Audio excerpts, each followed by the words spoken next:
Thank you for joining us. And now call to order the regular board meeting of the Snowline Joint Unified School District Board of Trustees.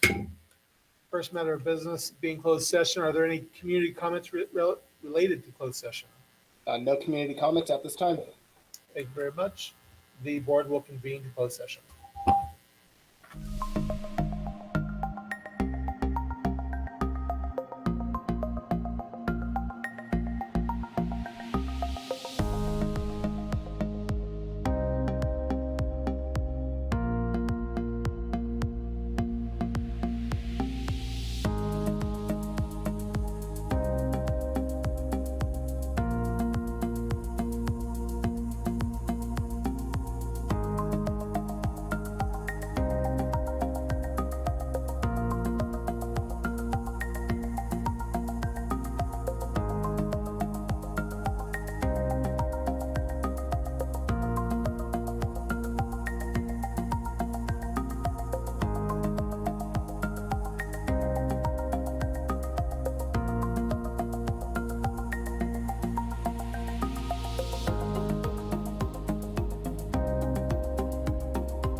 And thank you for joining us as the board reconvenes from closed session. There is nothing to report out.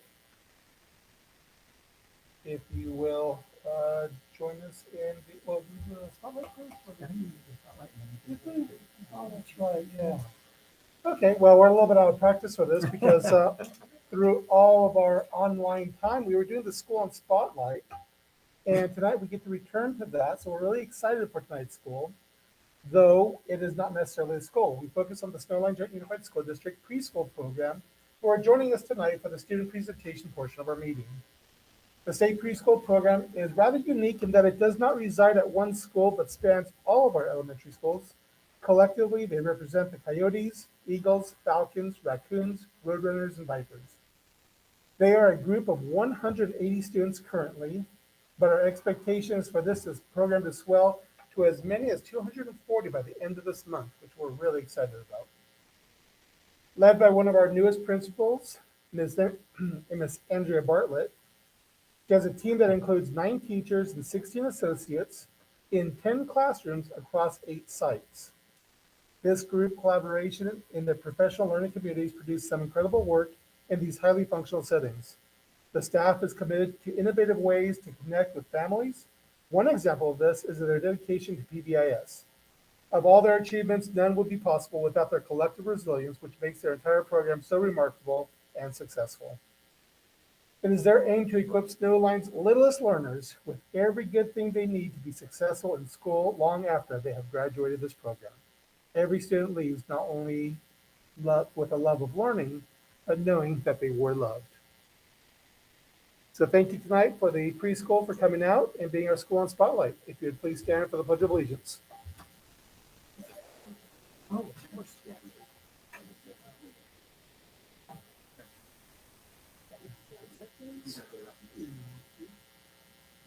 Ready?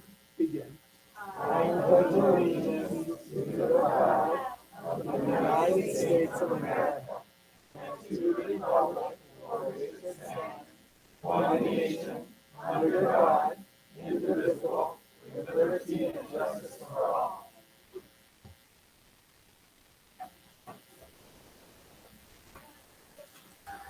All right, very good. Well, I'll turn this over now to Mr. Miller, if you would please do the honor. Thank you very much, President Hernandez. It's my pleasure tonight to bring part of the preschool team here tonight under the leadership of Mrs. Andrea Bartlett, who I've got the privilege of working with on a weekly basis now. So it's a real honor. I also had the privilege of working with Trish Kendrick when she was still here in the district prior to her retirement. And it's wonderful to see Trish pass the torch to such a wonderful dynamic leader who's going to fit in very well into this program. She's got an incredible team, as President Hernandez alluded to earlier. I've seen those folks in action, not only in the classroom, but just in the planning stages of constantly enhancing that program and making it better and better. So without further ado, I'll turn it over to Andrea Bartlett.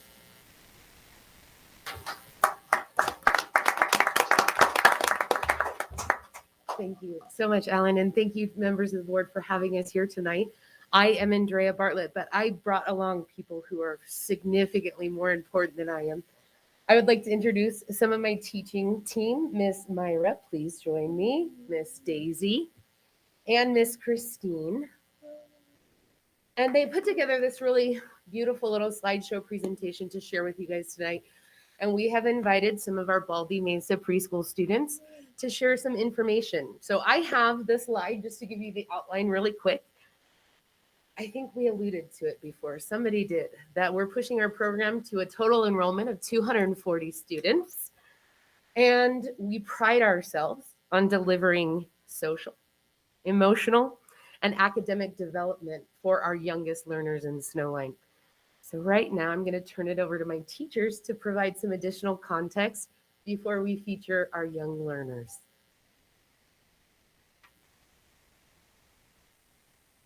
My name is Myra, and our preschool program participates in PBIS throughout all our classrooms.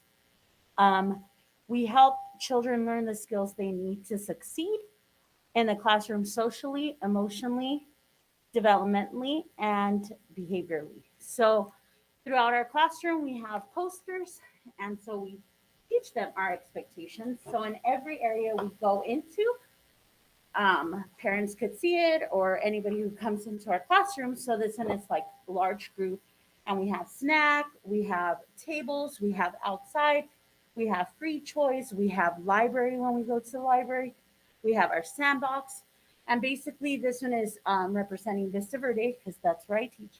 So our 3Bs are be respectful, be responsible, and be safe. So for example, when we're at large group, that's when we're on the rug and we're teaching them to be respectful. They would have their eyes watching, their voices quiet, and their ears listening. To be responsible, if they have a thought, they would hold it and raise a quiet hand, and they stay in their area. And then to be safe, we crisscross. We have our hands in our lap. We have our body clump. And now our newest one, we keep our masks on to keep them safe. So we teach them, we reteach them our expectations. We acknowledge that behavior by giving them, at Vista, we use sticks.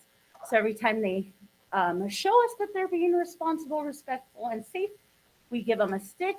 And then when they get 10 sticks, they get to go to the treasure box, or they get to pick a job, maybe line leader. They could be our door opener. They could be our electrician to turn off the lights. We reteach the expectation. If they're not following it, we redirect or we provide a different choice if they're not getting it. And then we reinforce that expected behavior.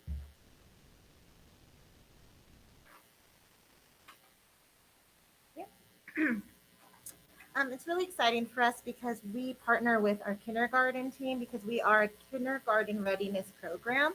So we partner with them and we ask them, what would they like the little ones to know before they enter kindergarten? So we build the foundation for them. So they tell us what they would like, and we oblige, and we try, our best in all the ways to help them with their social emotional goals, their cognitive development, of course, their language and literacy, their self-regulation, which is really important in preschool, and also their physical development. So that's exciting for us because we work as a team at each site to really be connected and on the same page for our little ones to be successful throughout, not just in preschool, but throughout their whole academic career. Hi, and I'm Daisy, and I'm going to go over our program goals for this school year.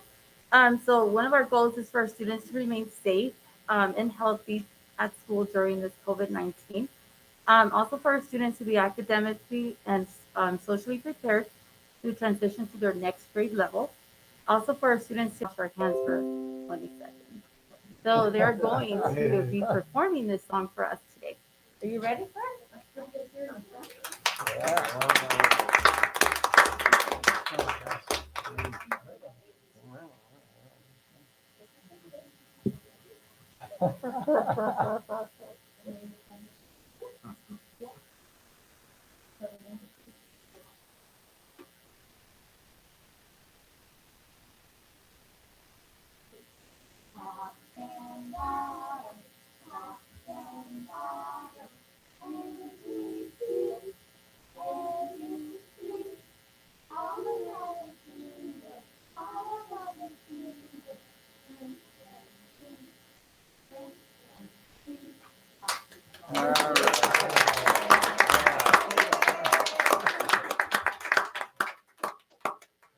We are so grateful that you had us come here tonight and share that, because with our tiniest little learners here in Snowline, they're grateful to be at school. They're grateful to be engaged with the learning, and they are so impressive, wearing their masks, keeping safe, practicing safe hand washing, and so we're super proud. If we could have brought the whole entire class here, we would have. But our final slide just showcases just a few more kids sharing their thoughts, and it would just be the final thing that we wanted to share with you this evening, to play their sound bites. Hey Dre, I'm sorry, but I need access to the video. Can you check your email? Yeah. Right. Sure. Maybe we can ask questions. Sure. Is Bob, is it okay if we ask some questions right now? Please. Is it pre-K or TK? What do you call it? Good question. Pre-K. pre-K? Pre-K, not quite old enough to. So pre-K is a different thing. Transitional. Yeah, good. That's a great question. Pre-K and PK. With, the plan for the state to move to transitional kindergarten down to 4 years of age, what's our expectation of moving pre-K down to lower ages? Well, currently we do enroll students who are 3 years of age. Our priority registration is for 4-year-olds, Okay. but we do have a lot of 3-year-olds.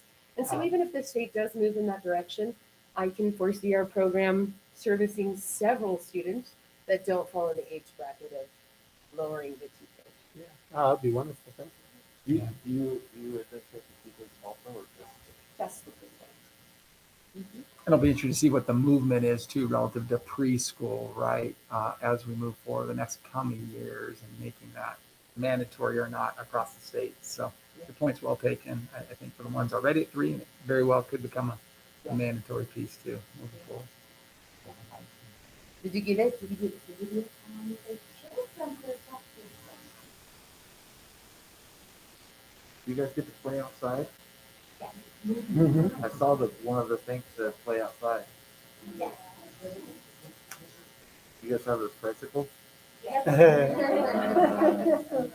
Those are the eye catchers, bicycles.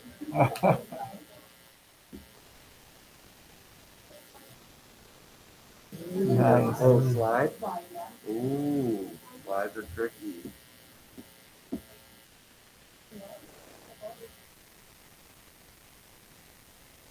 Are you guys already learning how to count? And they're like, no. Yeah. What about ABCs? You guys are learning the ABCs too? Okay. We only got one A answer. lot of learning.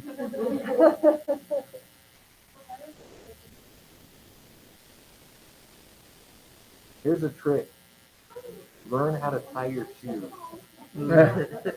ABCs 1, 2, 3, then tie shoes. I know most people don't even have shoes that you can tie anymore. Yeah, But check it out. that's a skill. That is a good skill to have. It'll carry you for him. Definitely make kindergarten We teachers shared happy. everything. Sorry, You shared that with them? text. It's coming up. Yeah. Okay, I got it. There we go. Sorry about that. Yeah, that's okay. Okay, here we go. Grayson, what do you like about preschool? What's your favorite thing about preschool? I like to play on the playground. Oh, nice. Thank you. Julian, what do you like about preschool? What do you like to do at preschool? Play with toys. Nice. You have fun? Okay, bye. Francisco, what do you like about preschool? I like to play with my friends. What's your favorite thing about preschool? What do you like to do at preschool? I like to play. Nice. Bye.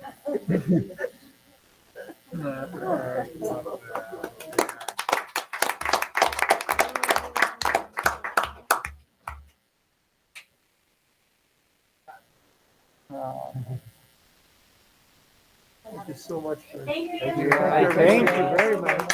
Thank you, boys and girls. Yeah, great job. I imagine, bedtime might be coming up pretty soon for some of these kiddos. Thank you. I wish it was me, but you know. Thank you so much. Thank you. Love it. That is great. That's good. All right. Well, really appreciate them coming out tonight.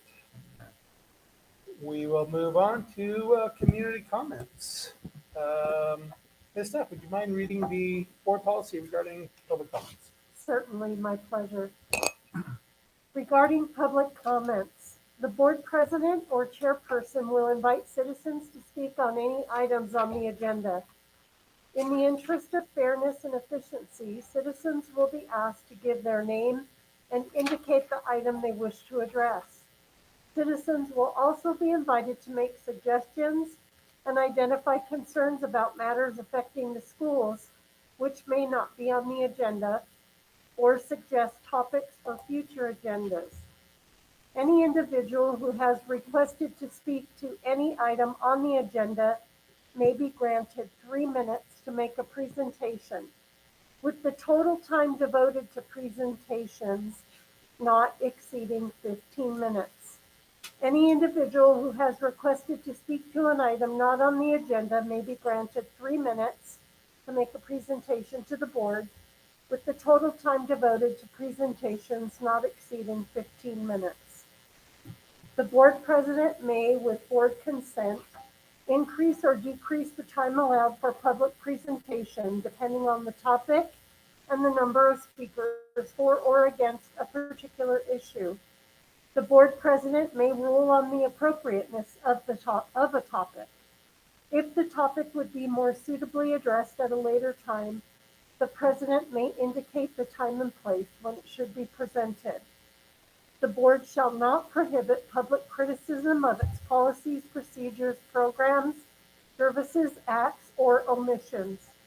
In addition, the board may not prohibit public criticism of district employees. Thank you very much. Do we have any comments from our online? No comments from online at this time. Very good. I have a number of comments, and the first one to call up is Deborah Harris.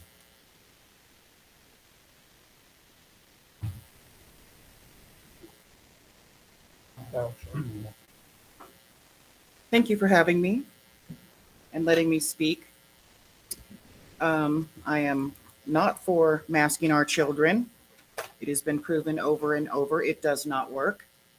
Your masks don't work. Oxygen is a 0.299 nanometers. COVID is a 0.1 to possibly a 0.3 nanometers. If oxygen can get through a mask, so can the virus. A hair is 75,000 nanometers and can work its way through fabric and other masks. And it is a huge, that is huge by comparison. No mask can keep you safe. They all say it on their packaging. Even the N95 says does not work, does not stop the risk of illness or disease. And these are what the hospitals use. Look it up. I did. Now, we have countless doctors and doctor senators that say masks don't work. They are all considered mocked and threatened. Doesn't that send a red flag up to any of you? Doctors are, or is the money you get from the government more important than the health of our children? You are supposed to protect and teach. These kids need to breathe openly and clearly. No masks are needed. Facial recognition is very important, especially for small children. And when we have these things covered across our face, they are not learning to judge people's reactions and emotions with their faces. You cannot read a person completely by their eyes. You have to be able to look at their face. Parents, it's your jobs to protect your kids. And if the board won't investigate, grow a backbone and do it, you should homeschool, even though it's very difficult. Hit the school in the budget. That's what they will listen to. Either that or give up all your freedoms, because it starts here and only gets worse. I am 100% against masks. They do not work. It's been proven over and over. Fauci has flipped his script at least 5 to 10 times in the last 12 months. So I don't think that is necessary. COVID is a virus. You cannot stop a virus. Vaccines don't work. You still have to wear a mask. You still have to be tested. You still cannot go into certain places, as in this. We can all social distance in this place if that's what you want to do. We all have washed our hands before we came in. I will end up with saying that I really respect our school board. I really don't think that you have children's best interest at heart. I really don't. Or you would make this. I do not believe in mandatory vaccines for our teachers either. They are not safe at all. They are causing huge side effects. Thank you for your comments. It's 3 minutes. All righty. Unmask our children.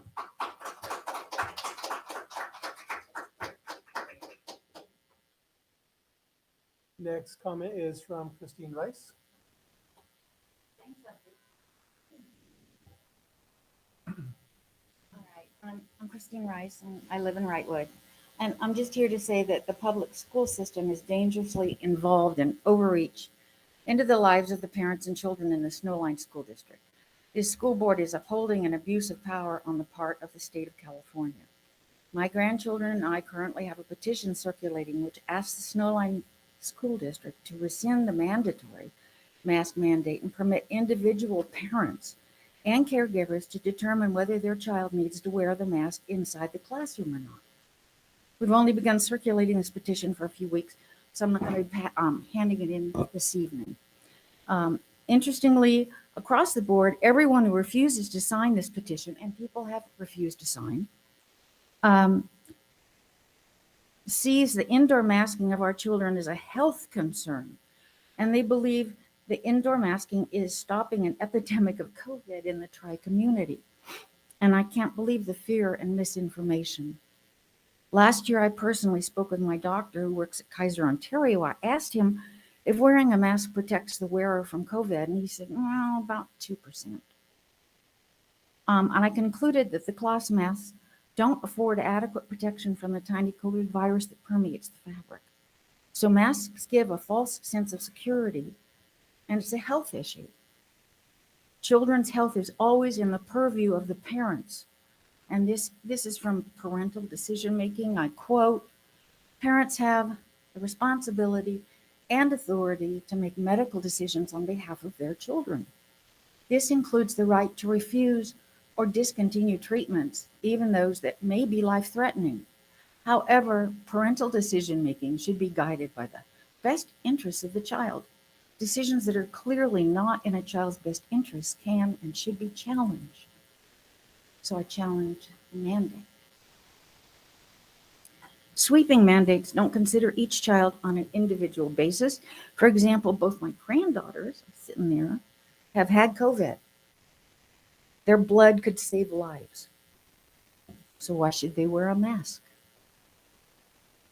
A brief personal testimony. I was talking to this girl who was a high school student in the park in Wrightwood, and when she sits in class with a mask on, her nose runs. And if she lifts her mask to wipe her nose, her teacher then says, "You're sick. Oops. You must leave the classroom. You go to the nurse's office and go home." And that's a hostile learning environment. And Ronald Reagan said, "Either you will control your government or your government will control you." Government's first duty is to protect the people, not run their lives. Man is not free unless government is limited. My argument is based on the rights of the parents to make reasonable medical decisions for the well-being of their children. Okay, I see the mask as a medical and does the public at large. Okay, thank you very much. I'm through.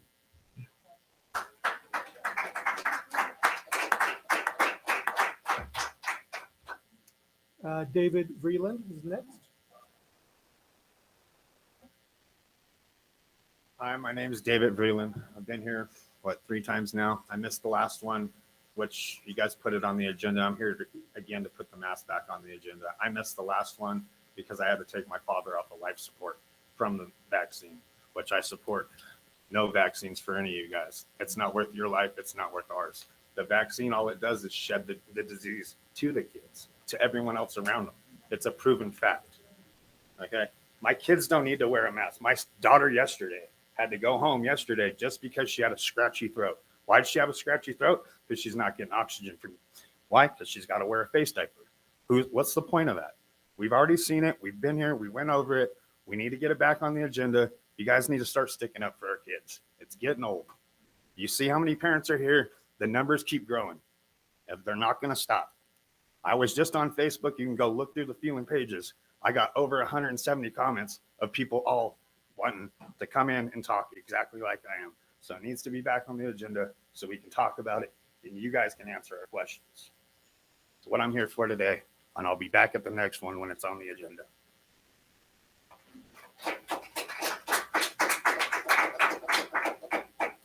Next person is Sharon Whitehead.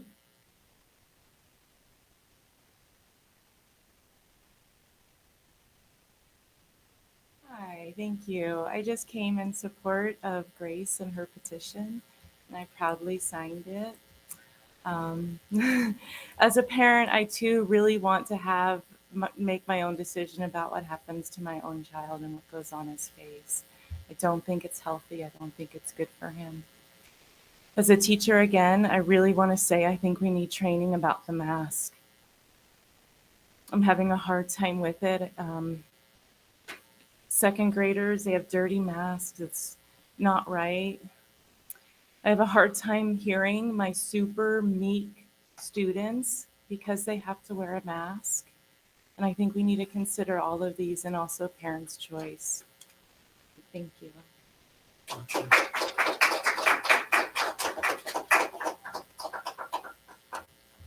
And next is Amelia Owen.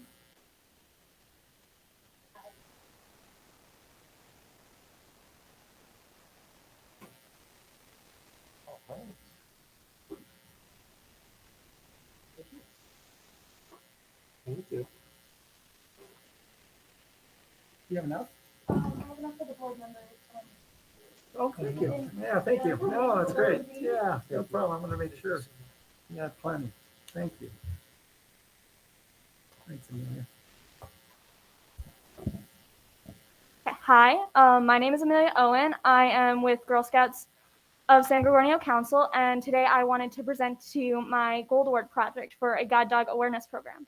So firstly, the Gold Award project is the highest award that a Girl Scout can receive. It takes 80 hours of commitment, and we want to make an impact on our community as a whole. So my Gold Award project is I wanted to create a K through 12 curriculum to educate people on guide dogs. So I've been working with an organization called Guide Dogs for the Desert, and they supply and train service animals for visually impaired people. I'm working with them to create a curriculum of assemblies to educate K through 12 students on just how to interact with blind people, what blind people do in our community. And it's a lot of social emotional learning to know how to interact with visually impaired people, how to interact with service dogs, and just how to understand that they are just like us and normal. I also just wanted them to be able to know that this is something that's out there, and my end goal is to get more awareness to visually impaired people and service animal organizations and get volunteers in to be able to see this and understand that this is a thing. So I would love if you guys would consider my assembly program, which is the binder. It has all the curriculum that I would be presenting to your students, K through 12. In the binders, I would love if you would consider me able to present at your schools. And that's all I have. Thank you. Thank you.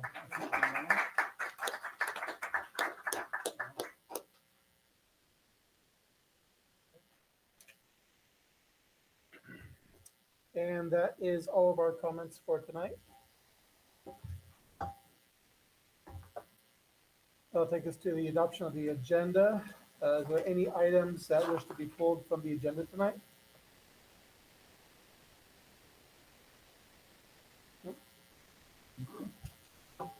Do I have a motion to accept the agenda as it's been presented? I'll make a motion. Thank you, Member Flores. A second? Second. And we're virtual, therefore a roll call vote. Let's see. Okay, we'll do a roll call. Start with our online vote. Member Colum? Aye. Member Flores? Aye. Member Bristol? Aye. Member Berenger? Aye. And I vote aye as well. That'll take us to consent motion agenda.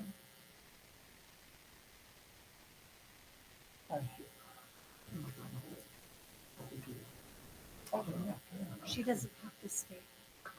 Oh, yeah. Thank you. It's a fun Dr. meeting. You Holman can will stay. be. Yeah. Yes. Stay if you want. It's a good time. All right, to consent agenda, do I have a motion to approve the consent agenda as it's been presented? Move approval. Thank you. A second? Second. Thank you, sir. Member Colon? Aye. Member Flores? Aye. Member Bristol? Aye. Member Berenger? Aye. I vote aye as well. We have just approved the minutes of the March 9th, 2021 study session, meeting of the Snowline Joint Unified School District Board of Trustees. Personnel motions, amendment number 1, agreement number 20/21-0206, State Preschool Program Delegate Agency, memorandum of understanding for college and career access pathways partnership agreement, the approval of round 2 strong workforce. I am on the wrong. Oh, wrong. Shouldn't have called this Yeah, I present? was just gonna say.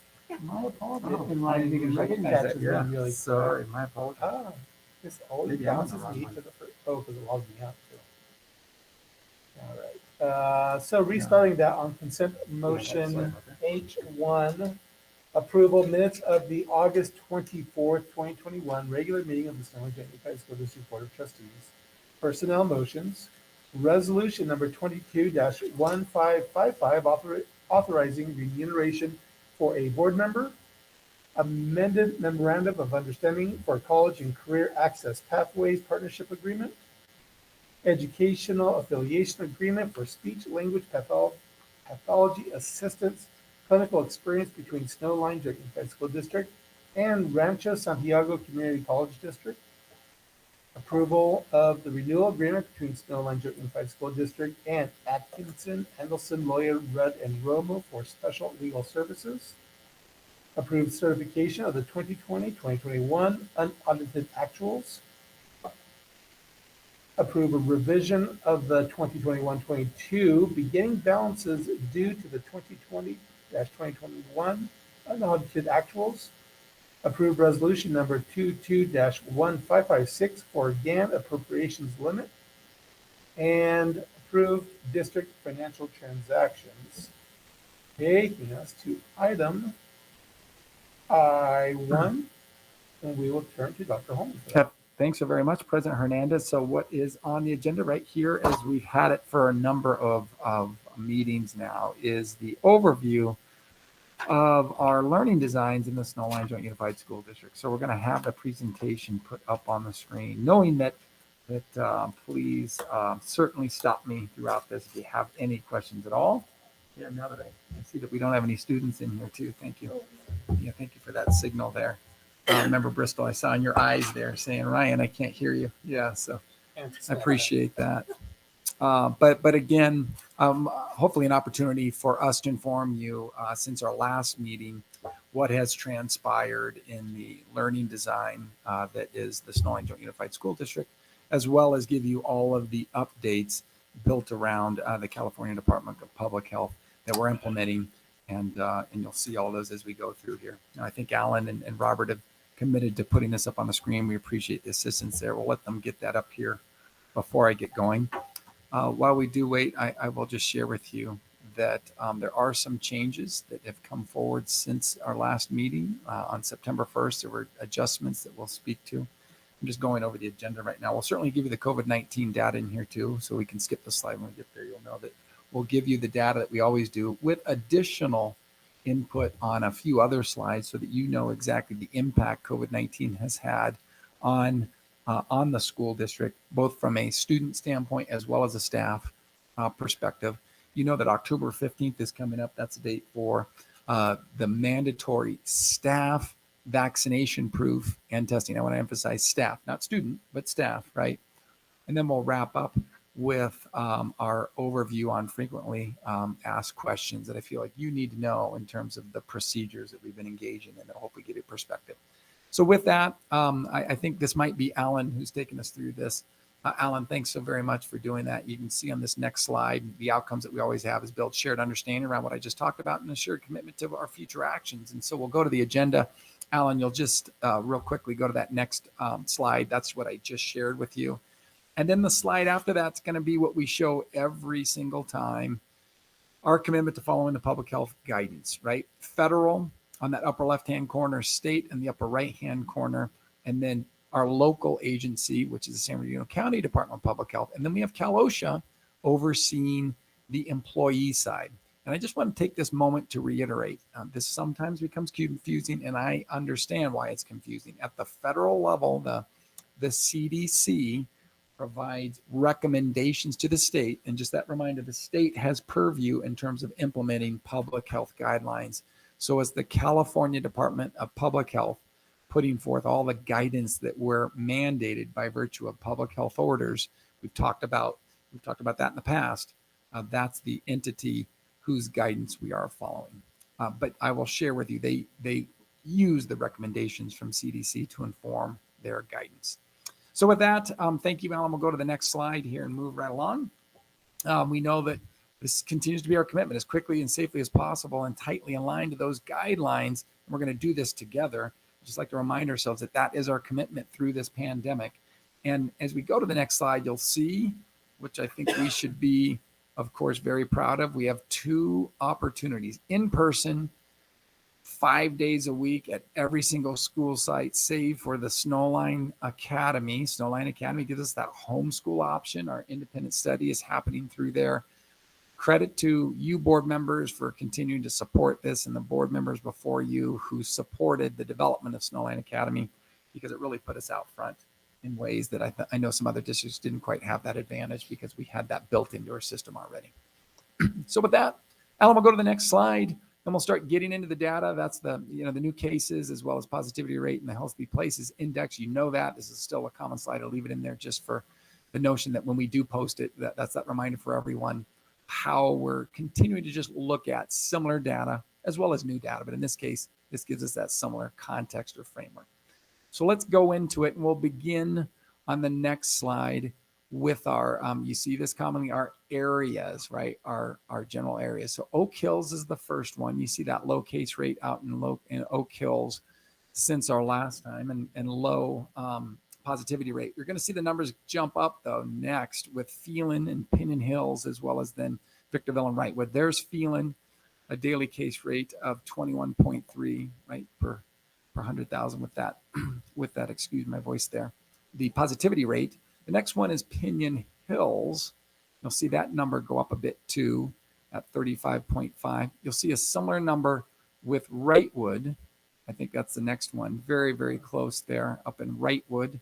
A little bit lower positivity rate as compared to Pinyon Hills. The last one's Victorville, and the area of Victorville that includes our district is divided into 2 areas. In this case, we take the one that's most closely aligned to us. And that next slide, you'll see, I think, did we switch that slide there? There we go. Thank you. Just a touch lower at 24.8. That's Victorville. That's Victorville area. Yeah, right. Would you mind going back one slide? Sure. Well, I won't, but they will. I think it was Wrightwood. Is that what you're talking about? I believe so. Was that? If we can go case rate for backward that one. 30. 708 or 100,000? Right down there at the bottom. Cast my eyes. Let me get that. Or is that 70? Those are the tests, daily tests. Oh, daily average test, daily test. Okay, Yeah. okay. Yeah. So, Yeah, not the case rate. Yeah, for sure. So I appreciate you daily bringing attention cases, to that. Yeah. thank you. There you go. So yeah, thank you for bringing attention to that on that right hand side. That 708 average daily case. Tests and not cases. I just repeated that there. Sorry about that. And so then moving forward there. You have one more slide, if that's okay. Thanks so very much, Dan Bernardino County. You see those, the latest there from July 17th all the way down to September 4th. You can see those data. We peaked, at least when we look at these data, in the middle of August with a decline up until the most recent data, which are coming to us on the date of September 4th. You can see those, the old tier system is still used just for perspective, right? It's not anything that impacts our mandates, right? But in terms of how we have to implement our guidelines, but I think it's just a perspective there. So you can see trending down in San Bernardino County. The next slide will show Snowline with a similar situation, just a little bit lag in that decline, but you can still see a decline in Snowline relative to going from a high last week of 33 down to 23 at this point. You look at the raw data or the raw numbers, I should say, specific to total cases throughout the week. You can see those numbers commensurate with the left-hand column. And then also the youth cases, though the youth cases increasing as school opened up, that's probably to be expected, not just in our district, but every single district, going from a high of 31 last reporting period to now decreasing, which is a nice sign there too. So we show you the Snowline data. We'll go to the next one. And when we go to that next one on the dashboard, we've talked about this dashboard. I wanted to share the screenshot here of the most recent update there to our dashboard. Now, what are these data showing? These data show all students and staff members within our I don't know why I said four, but within, for all of you to understand, I guess is where I was going, within all of our schools, how many active COVID-19 positive cases we have in each of those schools. Now, this is updated nightly. This metric is aligned with what we have to report up to the state, the California Department of Public Health. This dashboard does not include contact or close contacts when we do our contact tracing. So again, I want to reiterate, this dashboard was shaped to be in line with what we report to the California Department of Public Health in terms of the numbers of students and staff members who are positive when they test for COVID-19. Again, also emphasize and focus on the idea that every single night it's updated with the latest data based upon cases that are identified by our COVID team, which we'll talk about in a moment, our HR department, and our risk management department. Again, access through our website on our banner. It's a simple click, and it will bring you to these data. Now we'll talk more about parent notification and communication in a moment, but I want to just at least share that with everyone right now and share where we are and how to access it too, I guess, through our website. So when we go to the next page, the COVID-19 positive cases, this is a new slide that I added in here to provide more detail for all of you if you're wondering about the confirmed positive cases since the beginning of our school year. In students and our staff members, and then total, and then to provide some percentage perspective, because I've been asked that question in the last few weeks, I guess, since the school year has started. So let's just start with the very top. As it says, we've got the group that's identified on the left-hand column. Then the number of positive cases, the number, a total number of the group, if you will, the number of students, the number of staff members, and then staff and students added together. And then that percentage of those who are impacted by COVID-19 when compared to the number within the group and the positive cases. So then moving down where we see 48 total cases of students with confirmed positive cases. That's not close contacts again, right? That's the number of COVID-19 cases that are identified in the school setting by the teams that I mentioned. So those 48 as compared to the 7,952 students amounts to a 0.6% of our students who have been impacted by COVID-19 since the start of the school year, right? Then with the staff members, you can see 38 of the 937 have been impacted since the start of the school year. And the start of the school year for staff members is July 1st, right, as compared to August 12th for students, because that's when the school year starts, right, on July 1st. So 38 cases as compared to that 937 equates to just a little bit over 4% of our staff being impacted there in that regard. And then lastly, we have a total of 86 positive cases amongst those two groups added up, right? And that amounts to 8,889 students and staff members in our district. And so those wondering, that percentage impact is just under 1% of all of our staff and students have been impacted by COVID-19 since the start of the school year. Previous on the dashboard, right? Again, that's the active cases over a 10-day period, right, of time after 10 days, and they're able to come back to school. They roll off. In this case, this will be a running number, so you can see these data on a regular basis. As we go to the next slide too, want to get back to our vaccination rates. You can see that the same left-hand side areas are identified. The 5 within our given boundaries the sixth one is San Bernardino County, and then of course the state in general. Any vaccination, of course, going to be the highest. Any vaccination means not just the type, but whether it's one of the two mRNAs, which is the Pfizer vaccine as well as the Moderna. Those are a series of two, right, shots. So if I only have one shot, I would fall into that any vaccination because it's partially vaccinated in that secondary column of the percentages. And then the third one is fully vaccinated, right? So you can see our low on Pinion Hills is at 36. The high would be Wrightwood at 57. The county's at 62.3%. And we can see California reporting today that I pulled off the website that 78.3% throughout the entire state have any vaccination is what it said there. So just you see our numbers trending up, but at a slower rate. I think we've shared with you that those rates have not been going up very fast within our district for a number of weeks and even months now. The next slide, a bit of a different one here. I want to share, well, I say different because it's got the new updates. I want to make sure you know about what I referenced earlier, specific to, first and foremost, the staff mandate that is for vaccination and testing. I want to be really clear. I'll go to the bottom and I'll probably say it again. This does not relate to students. There is no requirement at this point from the state for students to go through the vaccination process. It's only for educators. Okay. So I know there's some confusion and I don't blame anyone for being confused. This goes back to weeks ago when Governor Newsom said that in the month of August, that all educators, that means everyone employed by a school district, will either submit to testing or have to show proof of vaccination. Now, this is that October 15th date that we talked about. And so knowing that that's that date that's still out there, let me give you some information. We're in the process of the collection of vaccination proof, okay? That can be done two ways within our district. It can be uploaded to a portal saying, here we go, here's my vaccination proof, or through email to our HR department, right? Then those who are not taking or have not taken the vaccination then need to submit to testing.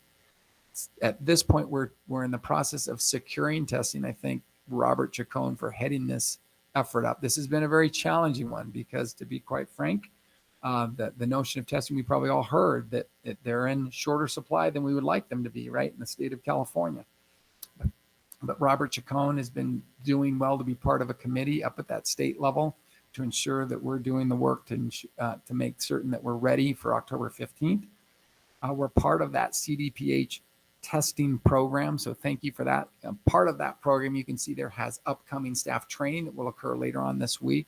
So I'm thankful for those staff members within our district who will become, in effect, our experts and connected to that testing program so that we can secure the testing prior to October 15th. And again, I said it beforehand. I just have to really reiterate at the state level and certainly within our district too, we have no mandates relative to students having to take part in this program or mandating vaccinations or, of course, testing as has been indicated by Governor Newsom for the educators. So thank you for spending some time on that slide. And then going on to the next slide, those latest guidelines too, and an update here again too, I want to share with everybody where we are. September 1st, guidelines were changed. They were changed in two areas primarily, more specifically extracurricular activities, and the other one on the modified quarantine process.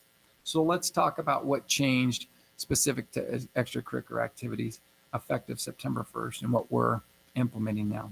And that is indoor sports and music. On indoor sports, all participants, all individuals who are inside for an indoor sport competition or practice must be masked. Now that's a little bit different from before, taking ourselves backward. Before, there was an exclusion for exertion. That doesn't exist anymore. The only exclusion that does exist is for it being deemed a choking hazard, and it has to be deemed, the mask has to be deemed as a choking hazard by an authoritative agency. The example that's given to us in the guidelines and has been told to us by our local public health officials is like the AAP, right? The Academy for Pediatrics. Thanks. Yeah, the American Pediatrics. That's what it is. The American Academy. I forgot the first day. How did I forget that one? Right, our own country. The American Academy for Pediatrics. Thank you, President, or excuse me, Member Behringer there for saying that. I completely forgot that first one. That's the example that's actually in the guidelines as an authoritative agency. So what that means right now, that means volleyball, right? I'll give the example up at Toronto High School in terms of that sport. For the high school level, middle school will be starting volleyball too.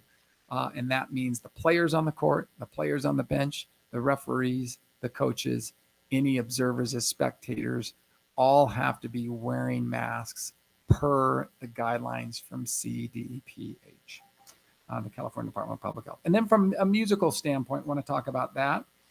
For music to take place at any level, elementary, middle, or high school, one of three options has to be in place. Either it's done outdoors completely, or that modified masks are in place for every student with bell covers over the wind instruments, and also 6 feet of distance being taking place. This is in the indoor setting. Or the third one would be submitting to regular testing on a weekly basis. I will share with you that weekly testing is really, really challenging. We've, in effect, feeling like that just isn't an effective option for ourselves.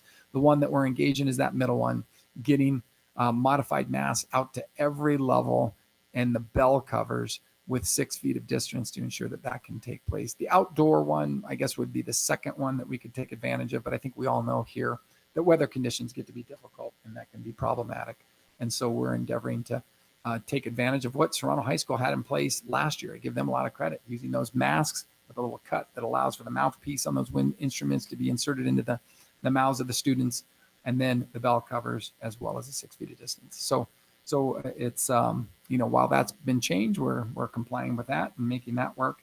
And then the other one I want to talk to after extracurricular activities, of course, is modified quarantine procedures. And this can be incredibly complicated. I'll talk a little bit more about quarantining and contact tracing and all the experts that we have on identifying positive cases.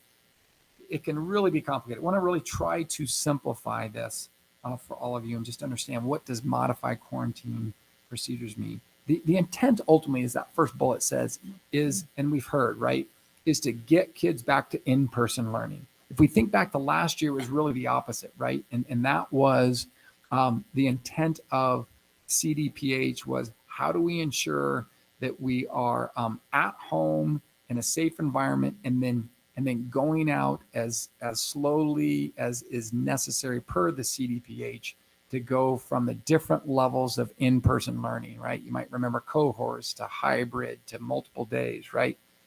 Now, since the start of this school year, that's really been flipped, and that is, how do we ensure safety while getting kids back to in-person as a priority? So with that background, modified quarantine comes into play for students who are unvaccinated close contacts, right? 2 students who are unvaccinated close contacts, they can come back to school if all four of those options there are in place. So again, you've got unvaccinated students who are identified as close contacts. This doesn't mean that they have a positive case, right? This is, you've been exposed, right? You're close contact, right? Within 6 feet for more than 15 minutes over a 24-hour period, right? 4 pieces have to be in place. Asymptomatic, also employing the mask, following those requirements. Also recommended to wear it outside, of course, too. Not a requirement, but recommended. Thirdly, cannot participate in extracurricular activities. And finally, have to submit to twice weekly testing. Now, this is one of the 3 quarantining situations that we have. I bring it forward to all of you because it is the new one. You may hear of this. All of those pieces have to be in place. Our leaders have been in effect updated on this, and so too have all the teams that we'll talk about in a moment. Those were the 2 changes that came out on September 1st when you hear what was submitted to us from the CDPH in terms of new guidelines on September 1st. So Alan, thanks for hanging in there with me on that longer slide. We're getting down to the end here. I want want to share with you what we hear a lot and give you some answers that you might wonder about in 3 particular areas. I alluded to them. And the first one's on case identification of positive COVID-19 existing in individuals, as well as contact tracing. As it reads there, how is case identification and contact tracing being done? Really thrilled to have trained employees engaging in this. You think about the challenges that we have. Staffing, not just in Snowline, but throughout the high desert, all of California, the nation is at really low levels, lowest levels we've ever had, right? But we do have we've been able to bring in additional individuals, employees for ourselves now at this point, who have been trained up on multiple ways and all the multiple ways that they need to be trained to do the contact tracing and positive identification as necessary. Who are those individuals? We have a COVID team, proud to say that. They are primarily, you'll hear why I say primarily in a moment, focused on identifying students for contact tracing and also doing the follow-up on COVID-19 positive cases. That COVID team has been kept very busy. They've been doing a great job doing all the follow-up in conjunction with all the information that comes to them through automated ways.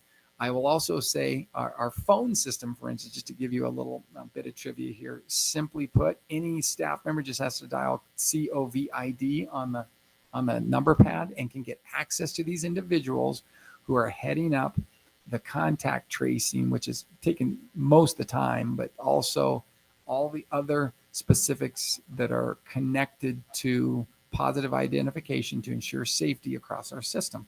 You also see Sean Primo, him doing the great work with his great department, the human resources, Denise Hignite, need to bring special attention to her, as well as James Fields doing outstanding work on the risk management side, heading up the staff COVID-19 positive identification implications associated with that, as well as contact tracing. These are immense tasks that those individuals I just mentioned, those 3, all the other people who are connected to them, the COVID-19 team, you'll see below there, they are collaborating because I will just share with you, almost every case becomes unique. There are so many different factors. And so I'm really proud that this group working together has found ways to make sure that they're uncovering every situation to ensure safety.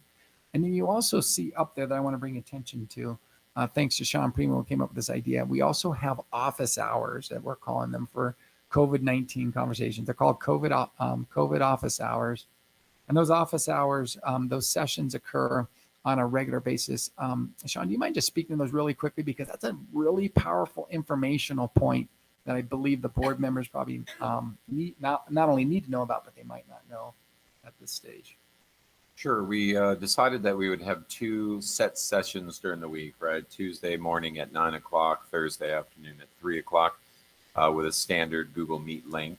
Currently, we've been utilizing the office hours for the admin, the secretaries, the department leads, as well as the attendance clerks and secretaries, health techs. This Thursday, for the first time, we're actually opening it to all of Snowline. That will include teachers, other classified staff members, departments, etc., that would like to come on and listen. What we encourage is if you have questions, come on and ask.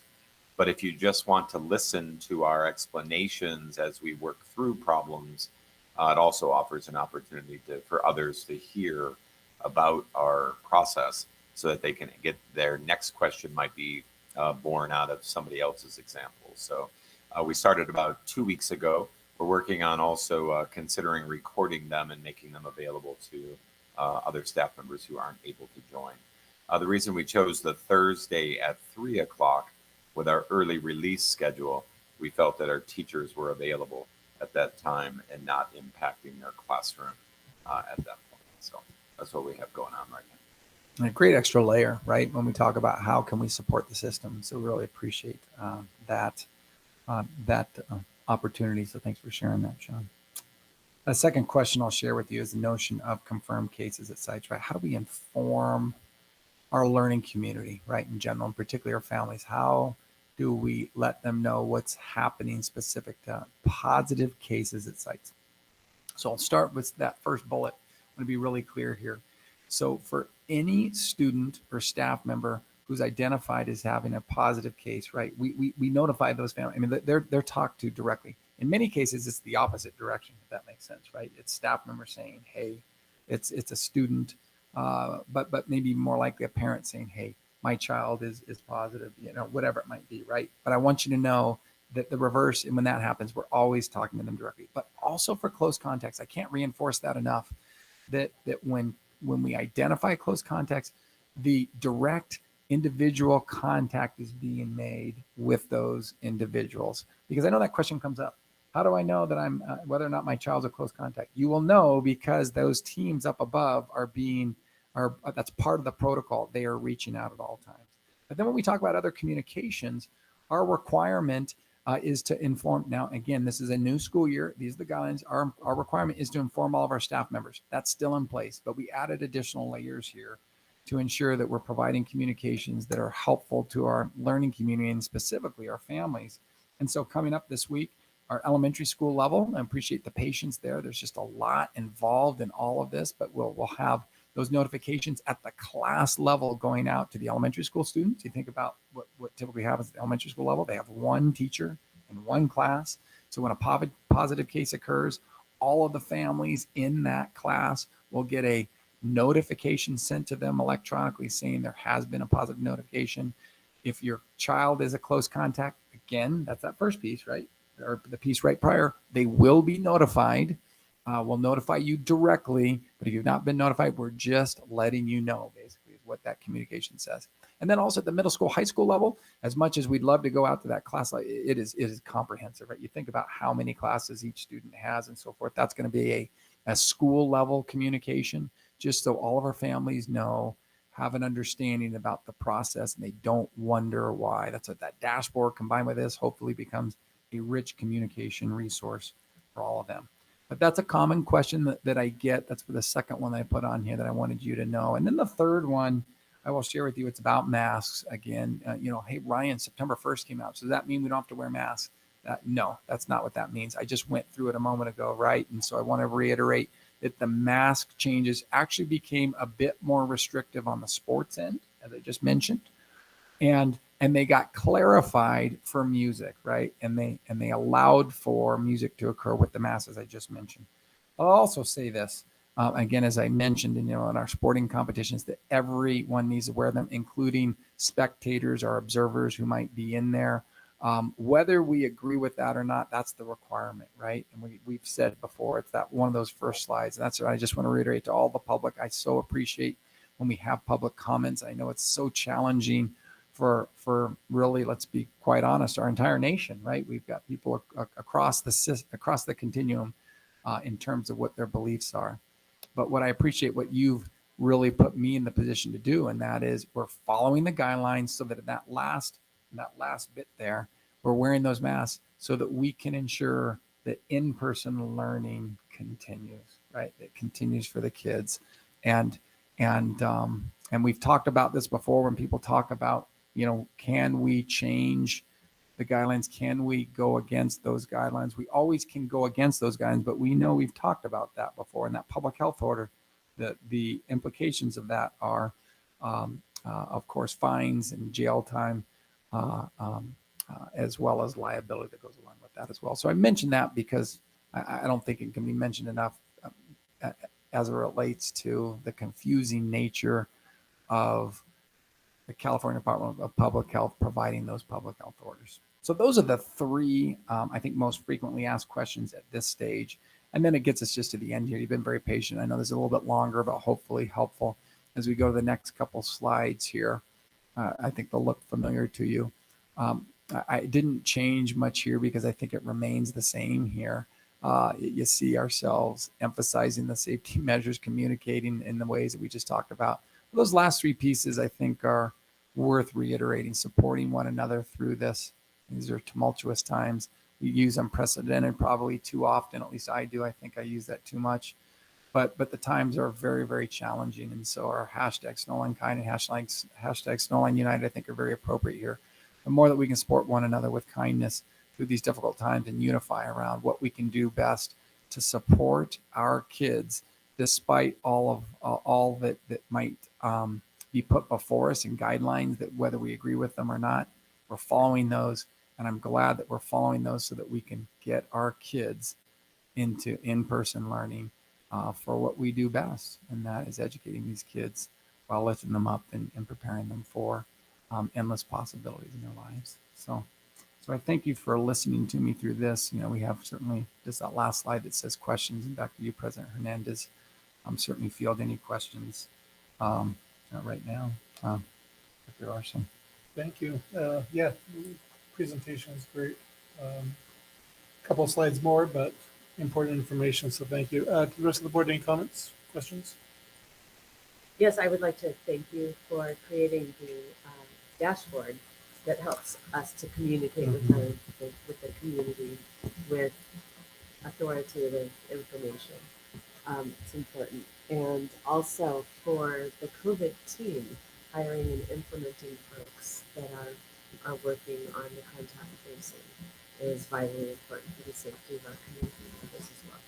Yeah, boy, thank you. And I appreciate you giving me credit, but not my credit. All I do is just kind of, gosh, can we do this? You think? And and Robert and Rick worked the magic on that dashboard. So thank you so very much. Really give them a lot of credit too. You think about the back end work, because as our spreadsheets are updated, it literally updates each night. So there's a credit where credit's due on that one. And then certainly Sean in hiring that COVID team. It's easy for me to say, let's bring people in, right? But hiring that COVID team with Denise Hignite and everybody else. I mean, gosh, it is. I'll say it again. It is totally unprecedented. We've talked about the numbers of jobs available. A little side note, I'll take this opportunity. You want a job in Snowline, please consider us. I'll tell you, it's 28 years with me. I've loved every year of it, and I want more too. So please join us. But thank you for bringing that up, because to get those really high quality individuals in those important roles is not easy. So thank you, Member Behringer, for bringing attention to that. It's a credit to Sean, Denise Hignite, James Fields on that team too, Robert Chacon, of course, always giving oversight in that regard. Thank you so very much. Sean, you want to speak to anything on the COVID team that I may have missed? Well, I'll just say it's an ever-evolving situation, right? So what started with James Fields on the student contact tracing has now gone to Cheryl, Catherine, and Kimberly, and James, all kind of spearheading. And to her credit, Denise is still doing the step one almost all by herself, right? With Robert's help and James as needed. But probably what we've learned so well is the care behind it, right? Because you have to contact the teachers, you have to contact family members, you have to talk about their circumstances. And to their credit, right, as stressful as it can be, they're really doing a good job of communicating effectively and getting that information in real time so we can make better decisions. So a credit to all of them for the good work that they're doing as well. Yeah, thanks, Sean. Thanks for those, just perfectly asked questions there and comments. This is very difficult time, but proud to have the people doing what we're doing.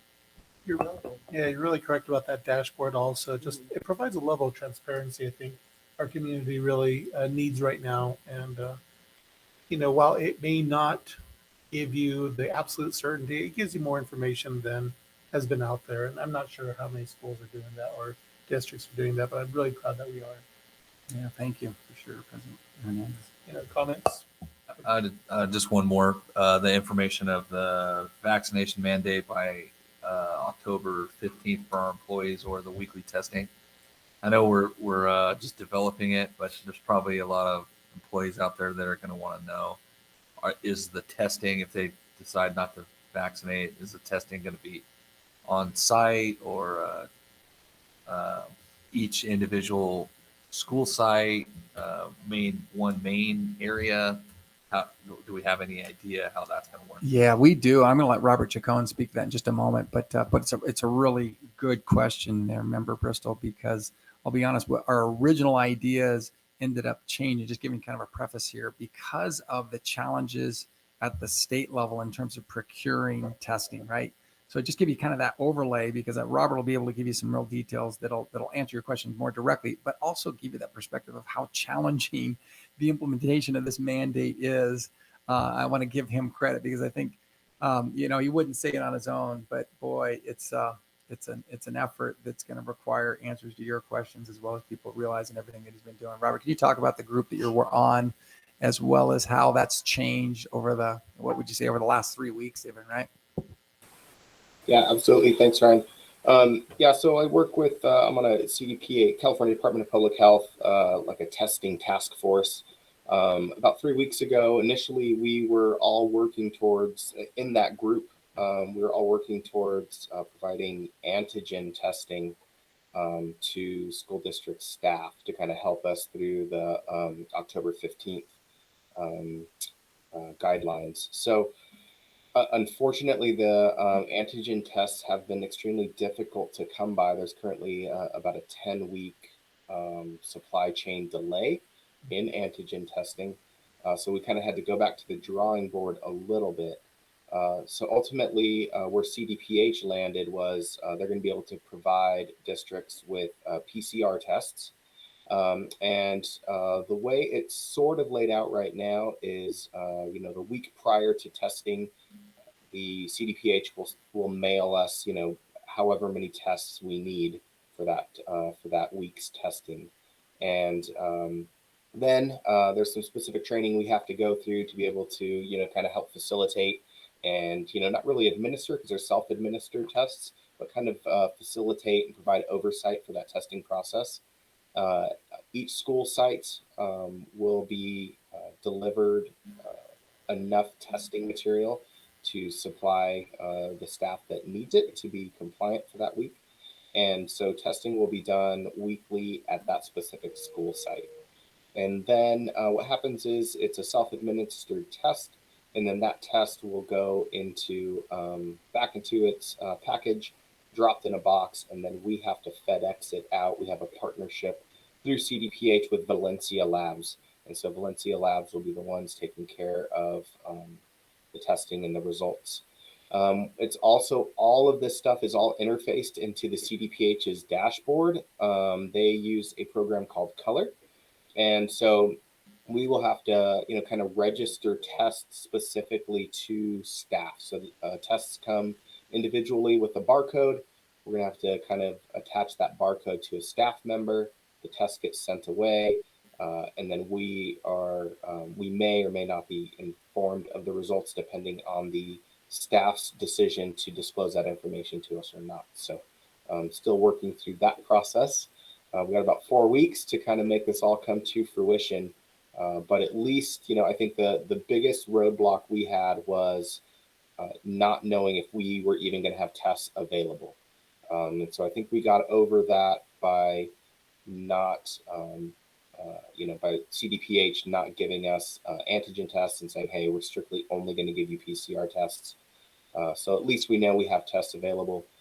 Now we're just really fine tuning the process, working with CDPH. I'm with them tomorrow morning again. I meet with them about 3 times a week right now as we're gearing up for this process. Can I keep asking questions? Yeah, go for it. All right, sorry. So yeah, and I don't want to beat you guys up because you're doing a great job in all of this. I just see this creating lots more questions and issues because I caught on to one thing you said there that the results may not come back to the schools of each individual test. And just besides that, if the results did come back to the schools, there's so many different scenarios where if you have an asymptomatic positive test, do you retest? Do you, I could see where we can go down the rabbit hole with this thing. And then by doing the testing and us not getting the results, I don't see any effect. I don't see any positive result. Yeah, I don't see any benefit from doing that other than meeting the mandate saying we tested, but we have no idea what the tests say. So I don't. Is that what you're saying, basically? Or did I get it wrong? Is that So a lot of this still needs to get flushed out, right? And so the way that CDPH operates, it's ultimately it's it's your discretion, right, as the employee and as the individual taking the test, right? So each time you take a test, you actually have to complete a disclosure agreement, right, allowing the district to have access to that result as soon as that result becomes available. If not, what we've seen, because this process is already in, in operation in other districts, and we actually used this same type of system back in the spring when we were having to test athletes weekly, right, for contact sports. So we had already kind of gone through this process in the springtime. So what, kind of neighboring districts that are using this system and what we found in the spring as well, people are pretty good about, providing those results. If they don't want them to automatically come to us, then we have to kind of seek that information out from the individual staff member. And that will just become part of the, the weekly requirement. Okay. And like I said, I know we're doing the best we can do. It just seems a little silly.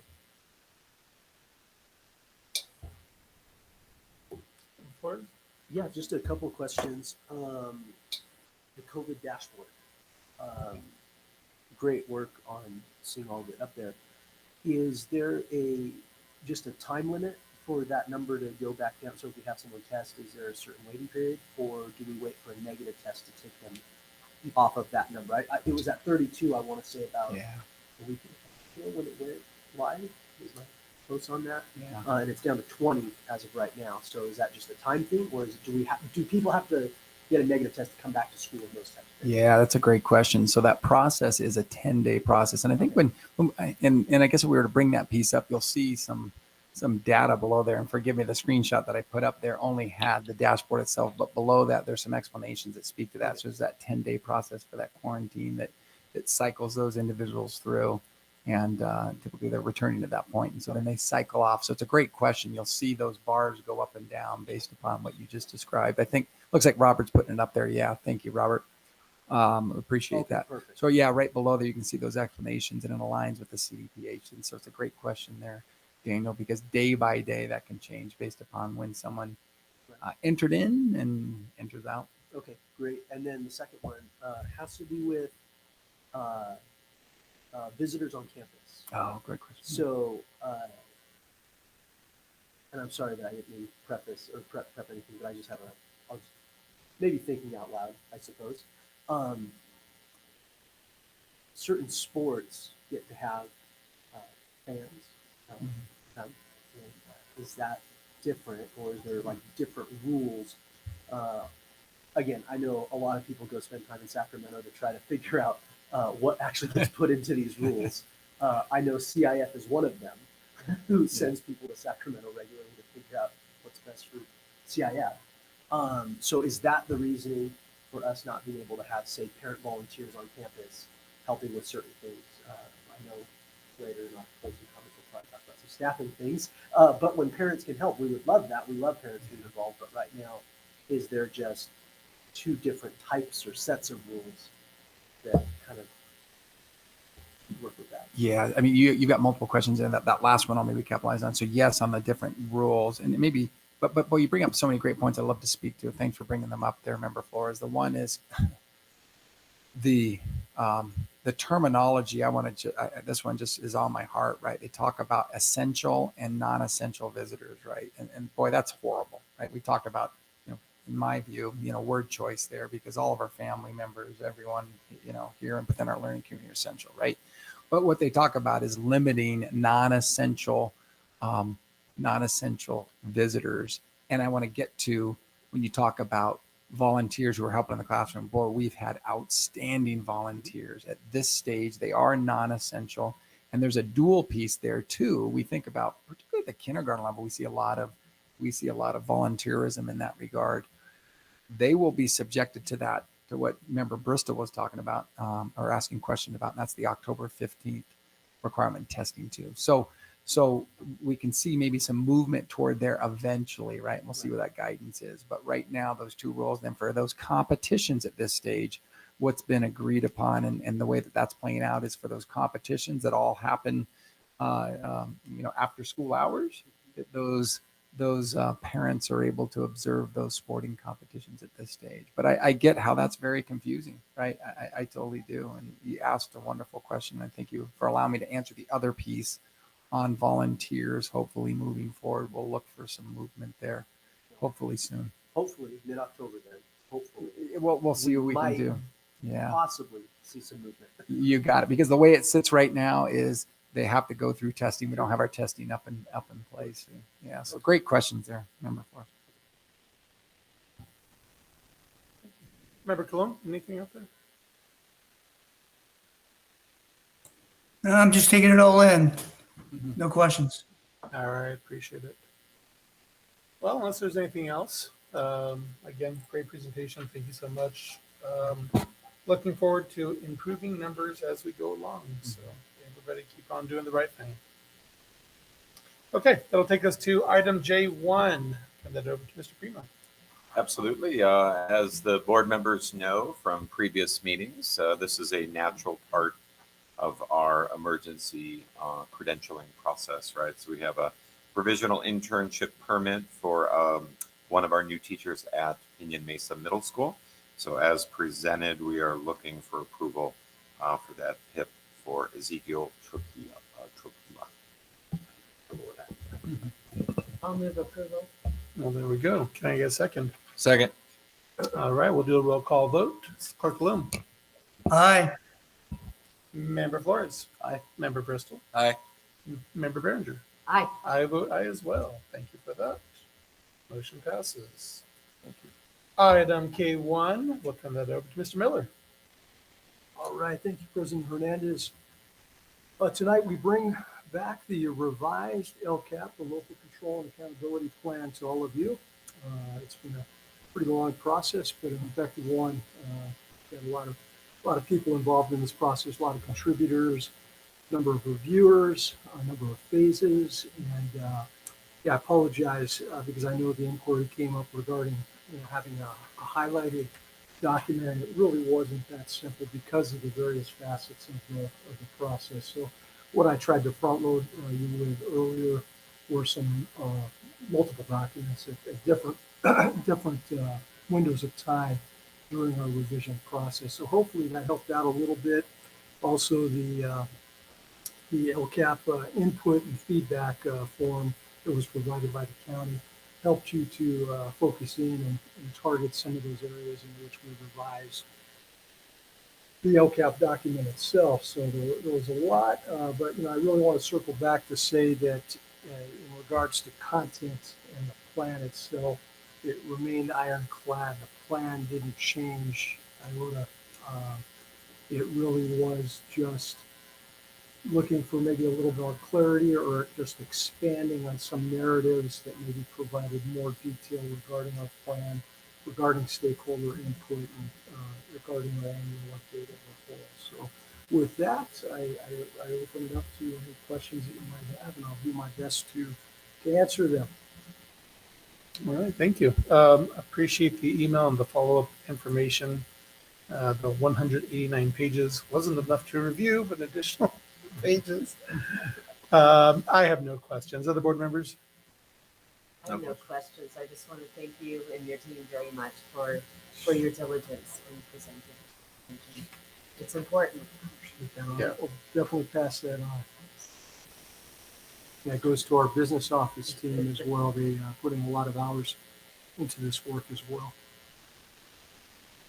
All right. And if I may jump in there, Yeah, just show you please. real quickly because, Alan Miller said that well. So Alan Miller, Pam Buchanan, heading up from the Student Learning Support Services, Robert Chacon, Andrea Padilla from the business office. I mean, that is a collaborative effort.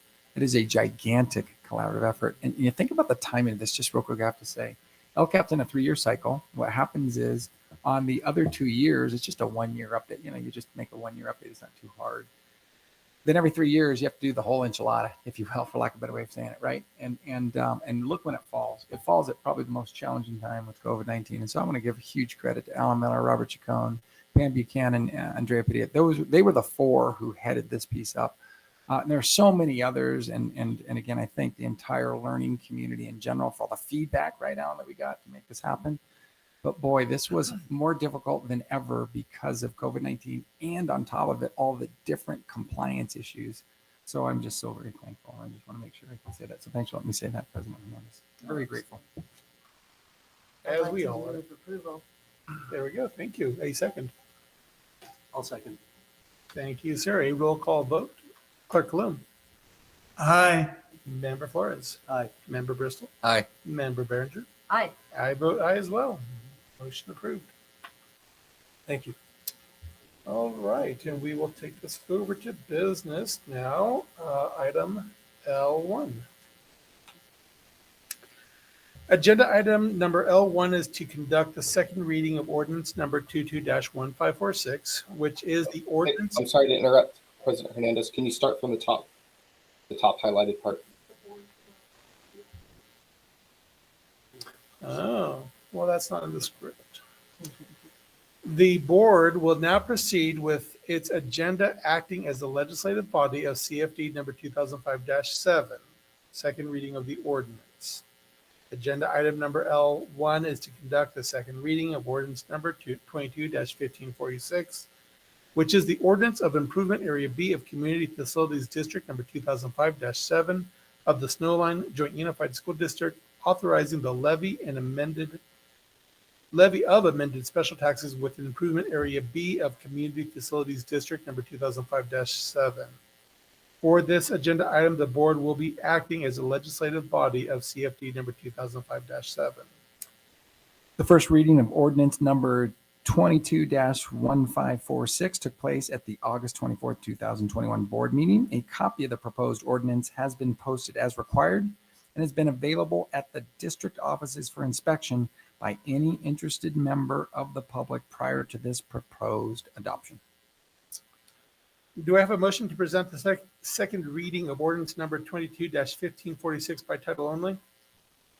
I move that ordinance number 22-1546 be presented by the reading of the title only and that the clerk forego the reading of the entire ordinance. Do I have a second? Second. All right. There being a motion and a second, can I get a roll call vote? Clerk Kalum? Aye. Member Flores? Aye. Member Bristol? Aye. Member Berenger? Aye. I vote aye as well. That motion passes. The title of ordinance number 22-1546 reads as follows. Ordinance of Improvement Area B of Community Facilities District number 2005-7 of the Snowline Joint Unified School District, authorizing the levy of amended special taxes within Improvement Area B of Community Facilities District number 2005-7. Right. Agenda item number L2 is to adopt ordinance number 22-1546. Do I have a motion to adopt ordinance number 22-1546? I'll move to adopt ordinance number 22-1546. Do I have a second? Second. A roll call vote. We'll start with Clerk Kalum. Aye. Member Flores? Aye. Member Bristol? Aye. Member Berenger? Aye. I vote aye as well. The motion passes. The matter related to CFD number 2005-7 are now complete, and the board will no longer be acting as the legislative body of the CFD number 2005-7. That'll take us to item L3.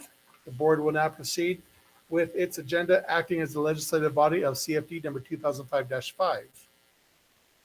Agenda item number L3 is to conduct the second reading of ordinance number 22-1550, which is the ordinance of Community Facilities District number 2005-5 of the Snowline Joint Unified School District, authorizing the levy of amended special taxes within Community Facilities District number 2005-5. For this agenda item, the board will be acting as the legislative body of CFD number 2005-5. The first reading of ordinance number 22-1550 took place at the August 24th, 2021 board meeting.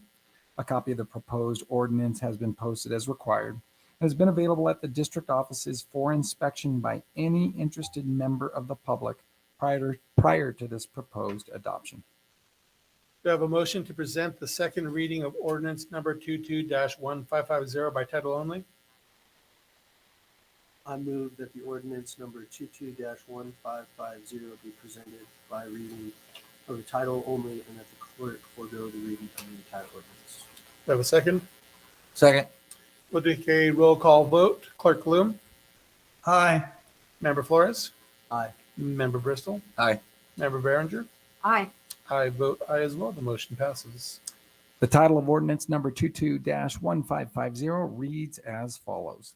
Ordinance of Community Facilities District number 2005-5 of the Snowline Joint Unified School District authorizing the levy of amended special taxes within Community Facilities District number 2005-5.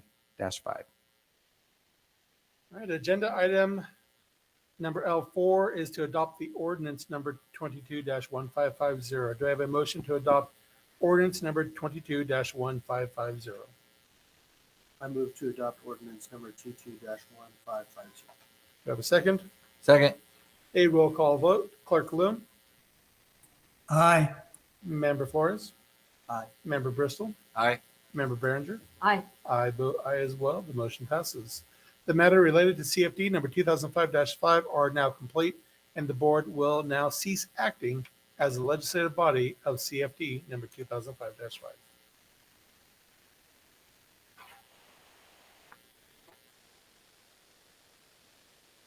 All right, and that will take us to board member comments. We'll start with our virtual board member tonight, Clerk Loom. Nothing tonight, thank you. No problem, thank you. Member Flores?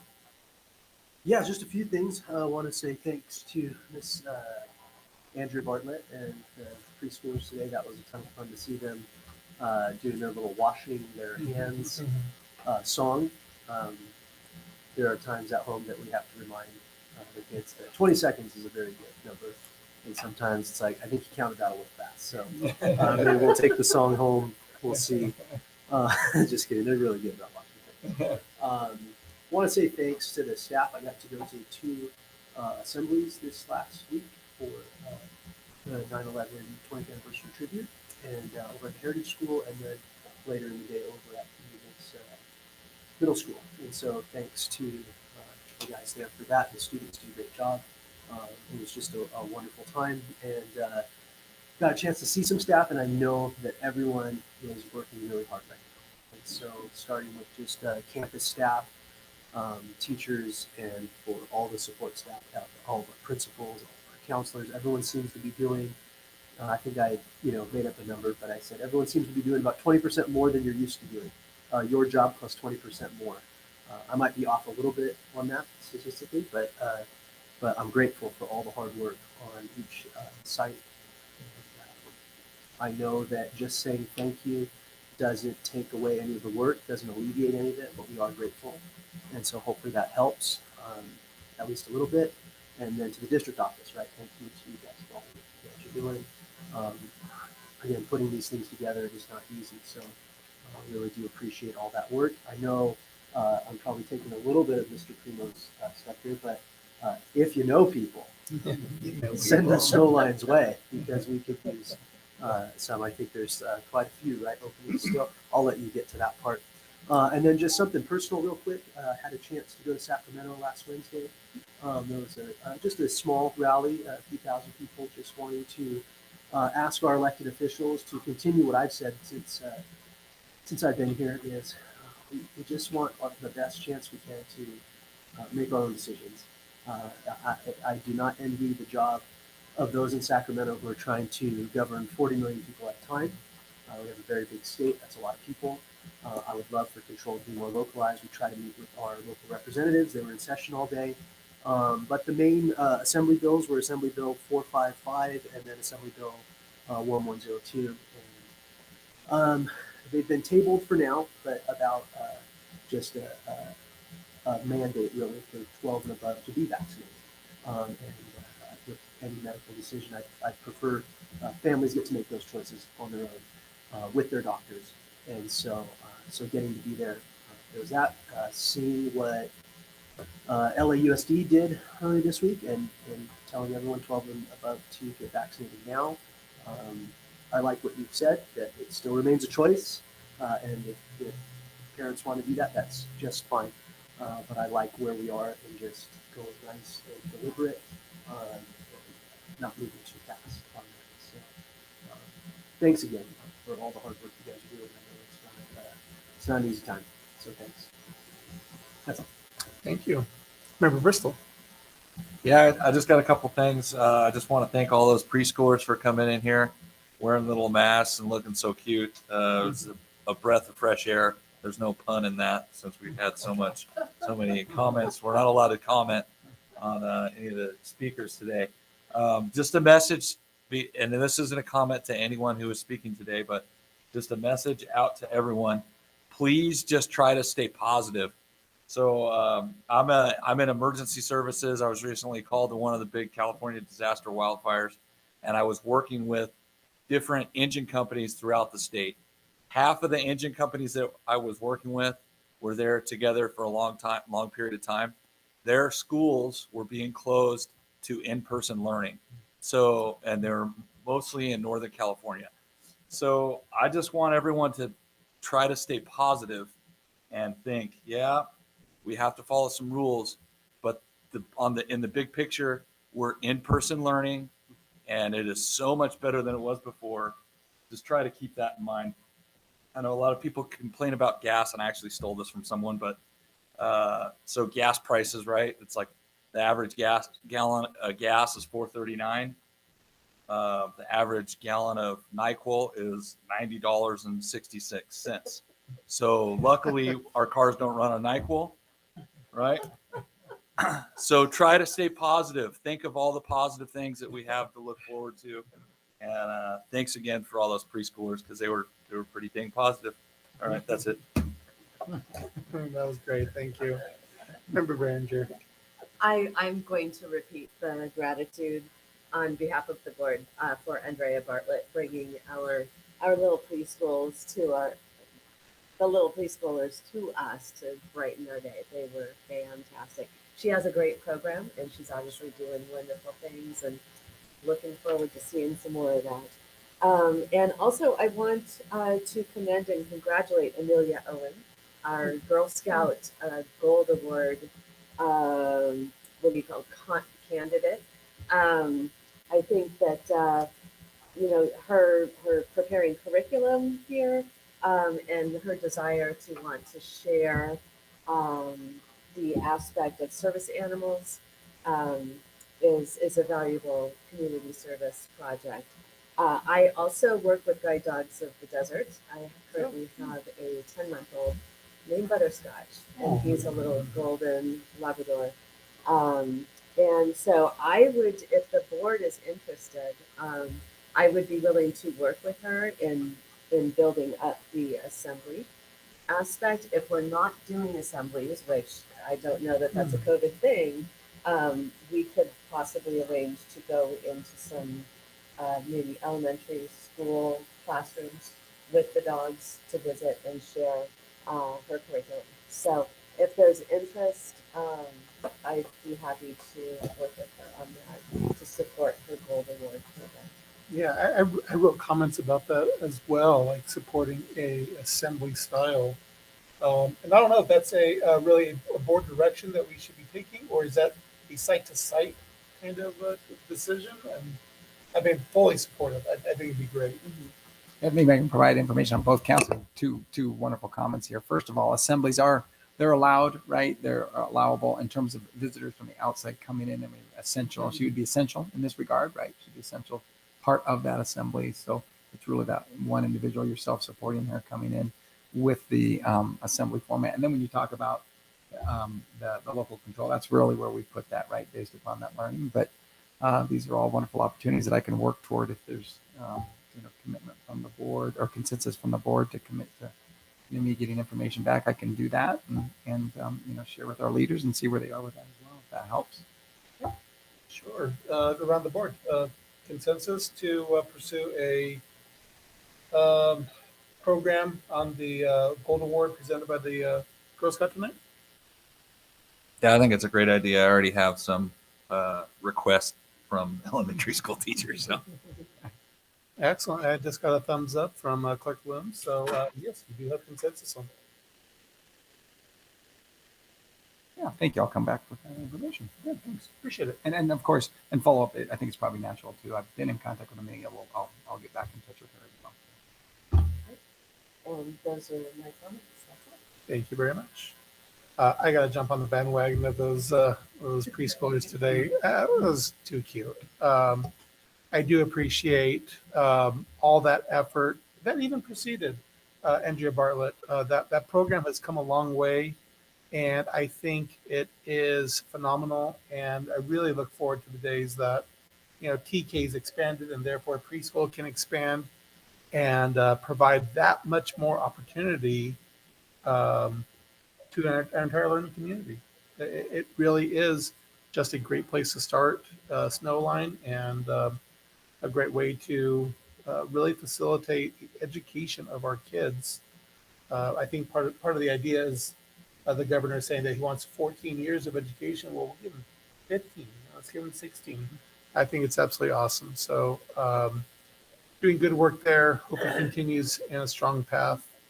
I remember Berenger said, the presentation tonight for Miss Owen on her gold award was impressive.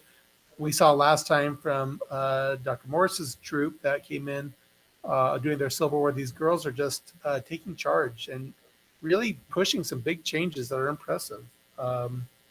I'm really proud of the strength of these girls to be pushing the envelope of these kind of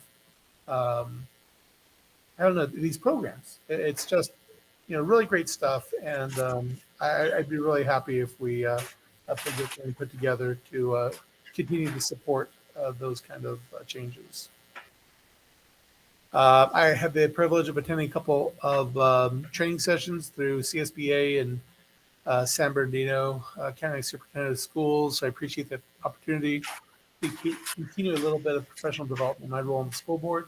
I find these kind of things are really important, and hope to expand on those in the coming years. I think this information is good, and something that we all should take advantage of when we can. I think that is all my comments. I had made a couple of notes before, but I now misplaced those. So we will take that to administrative comments, and we will start. Actually, let's start with Mr. Chacon, since he is on our screens up here. Yeah, sorry guys for not being in there. Just a bunch of stuff in the background today. Big thanks to James and Rick running the stream this evening. I appreciate those guys. Always keeping it up and running. It froze there a little bit, but I think we got it figured out and back up and running. But nothing for me really. Just a big thanks to the group, to this group. Senior cabinet group, our leadership, principals, teachers, all of our staff. I mean, everybody's working above and beyond what they are normally asked to do. And, just I liked what Member Bristol said, right? Just kind of remember the positive. I've been meeting with my group and just really talking about the small wins, right? Keep those small wins in mind, let those small wins keep you motivated through the week and keep you going moving forward. So just remember the small wins. Thanks, guys.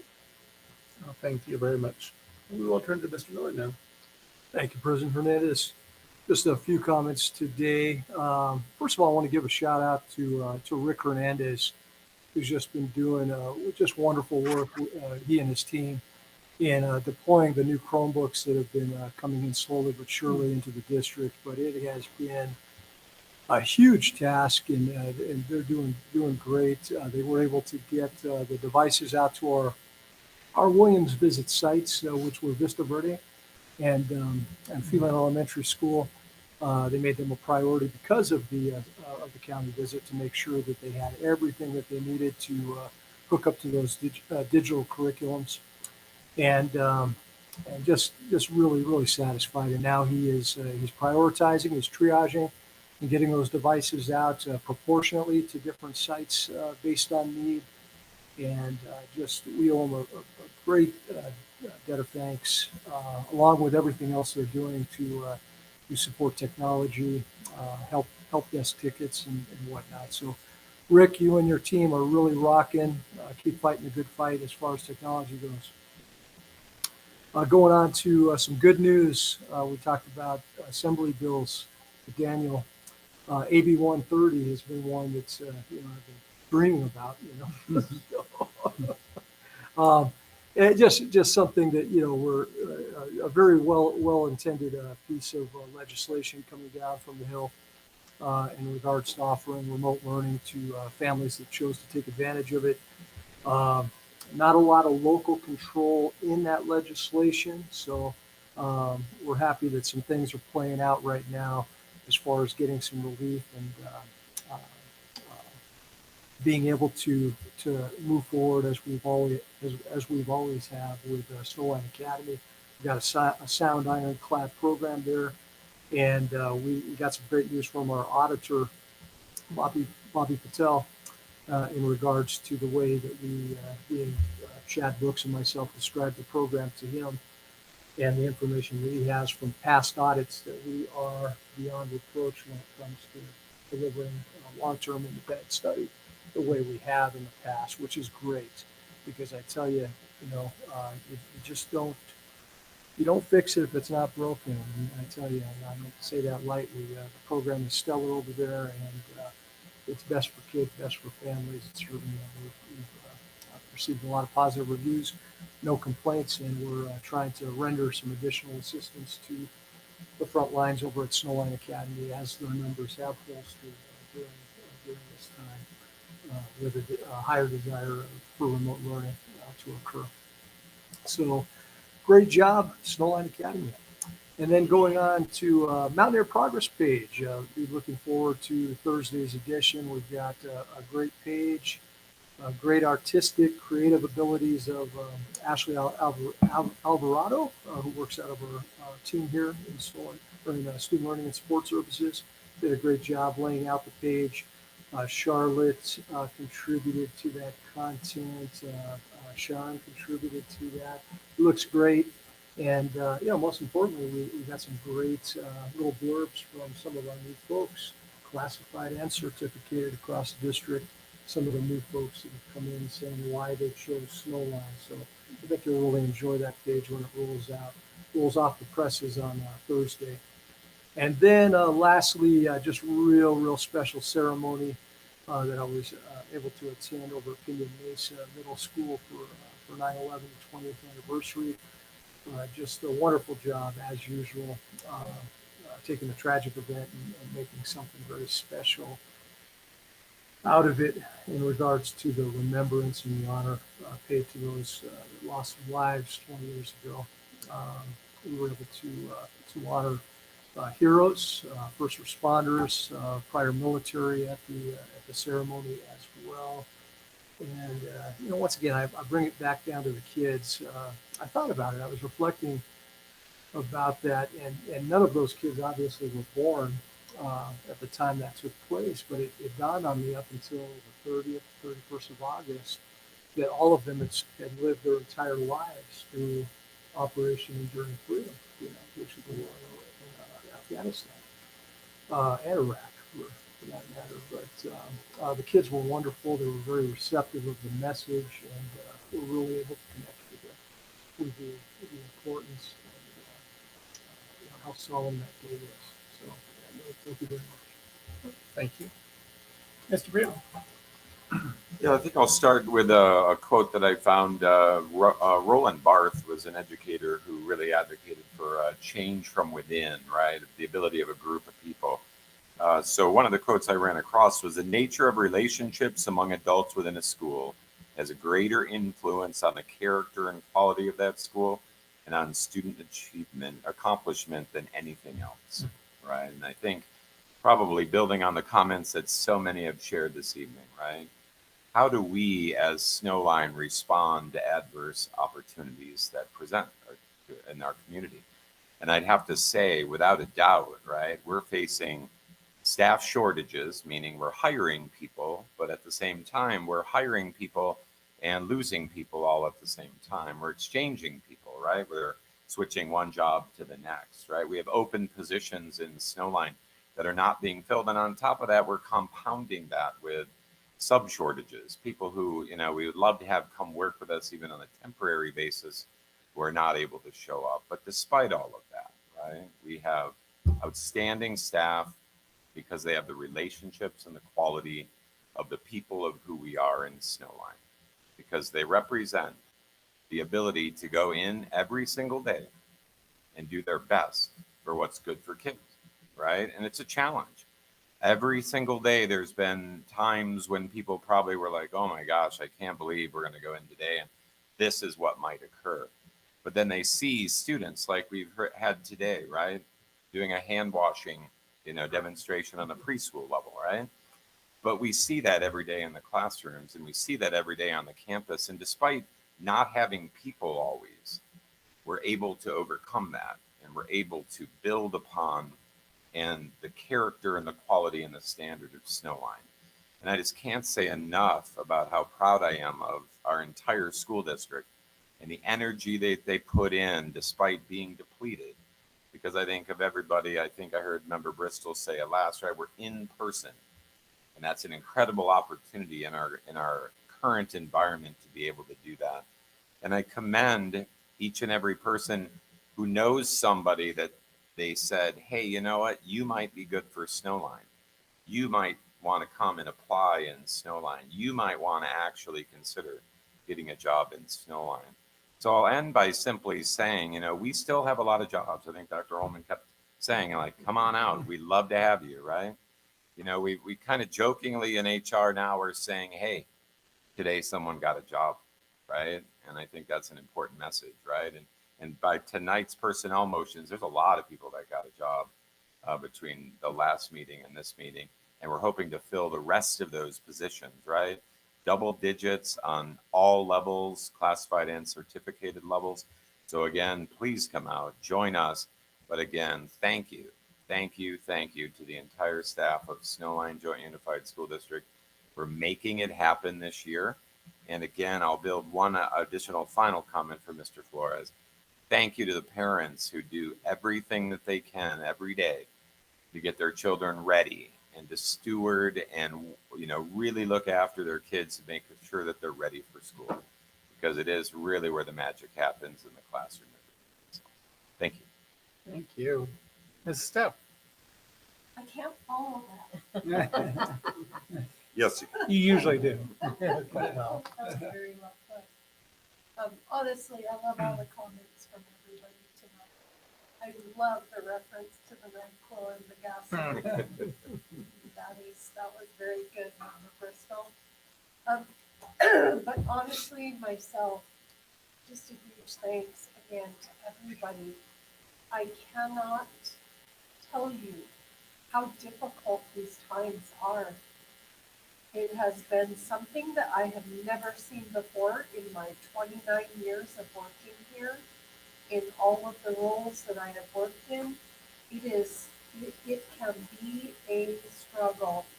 And I just thank everybody, from the staff to the board to the community members, every person in their position, because it can be a challenge and it can be tiring over and above what we've experienced completely as long as I can remember. And so I just really give a big thanks to everybody. Thank you. Thank you.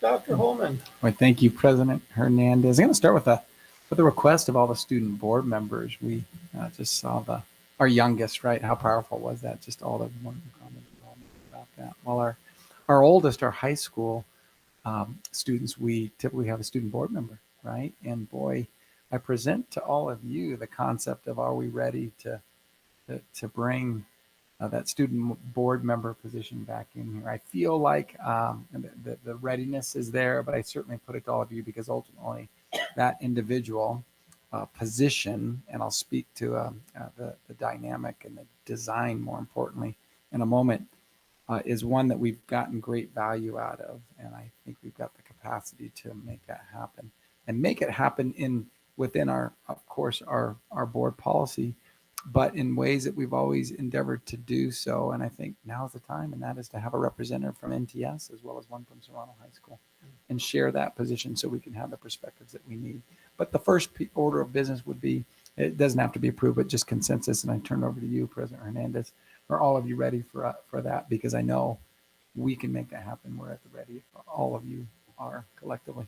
Yeah, very exciting. To the board, any comments or? Is this some part of punishment or discipline for the student? Or, no, I'm just joking. Yeah, that sounds great. You know, they actually apply for it, so much like us, I suppose. It's an important position and I've missed it. So Yeah. we need their voice. Yeah, although the two new board members, you guys don't know the student board member. Oh man, what a pity, because it's great.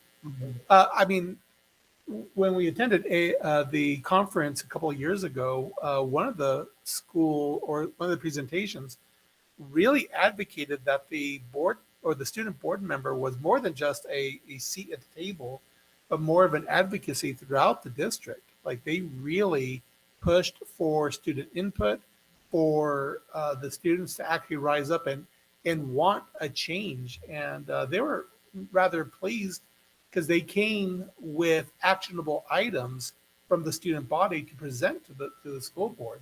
One of them, they were really happy to get hydration stations installed at their schools, filtered chilled water throughout the one of the school sites. I mean, these are the things that the students wanted, and through their advocacy and through the student board member, we're able to make that change. So I love it. I'm absolutely ready for that, and I guess I'm looking for thumbs up from everybody if that's something you're looking to go with. I don't see Clerk Loom is. Oh, there we go. I see a thumbs up now. There we go. So absolutely consensus to get those guys back, guys and girls, back here. So Well, thank you so very much, President Hernandez. And so that design, again, just want to reiterate, one from NTS, one from Serrano High School. We know how involved over the past years those student board members have been. So I think there's real benefit for us to go down that design in that regard. But more importantly, we get two wonderful perspectives across both of our I'll call them high school designs. And so I'll get working on that beginning tomorrow, all with the intention of trying to introduce them at our next board meeting. have they been selected? They have been selected, Oh, so they've wow, gone through very that process cool. already, and so we've got them at the prepared stage. And so, with your consensus, I'll move forward and bring them to our next meeting. Would you expect to have them both here at the same time? Or? Yeah, and thank you for bringing that up. So the way that would play out, if they're both available, one would be able to sit in the audience, and then one at the table, and then it would flip. And then, of course, when there are opportunities that arise, such as we might remember our last board member a while ago, our last student board member, that was Gavin Thogmartin. He played on the soccer team. And on occasion, a game came up. And so we were obviously very willing to excuse him. And so I think that's a kind of a benefit with too. Yeah, absolutely.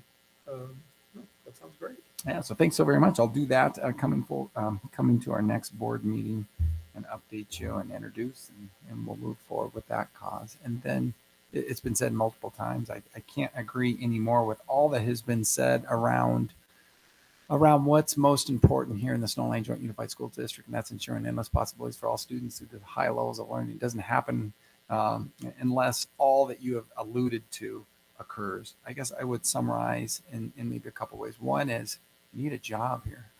Look at Snowline. Okay, we've got wonderful opportunities.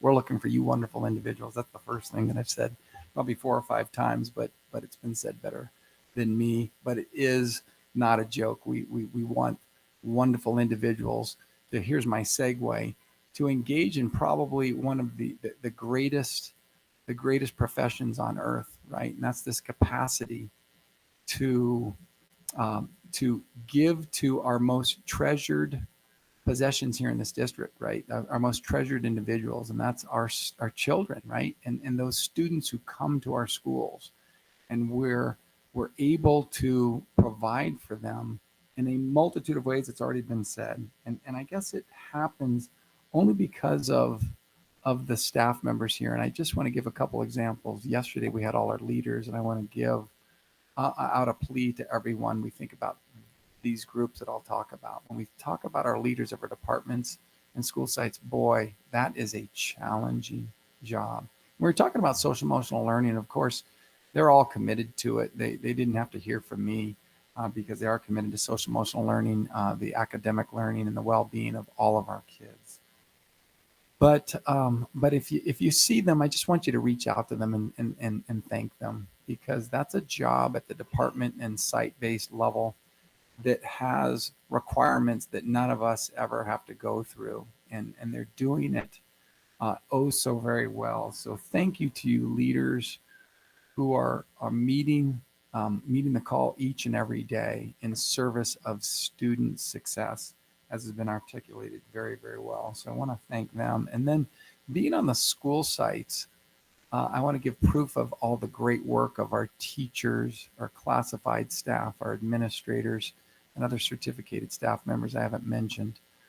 It's amazing when we go back to what Member Bristol alluded to first, and that's the in-person learning. The kids are really finding joy in this experience more in a different way. It's not that they didn't before, but I see it in a different way right now. So thank you, Member Bristol, for bringing up what you did, because the magic that we see in education is really playing itself out even behind the masks, because in-person learning and its value supersedes having to wear a mask or not, right? The impact that it has on these children, I see on a regular basis. I'll go back to the Heritage School experience before as we were there.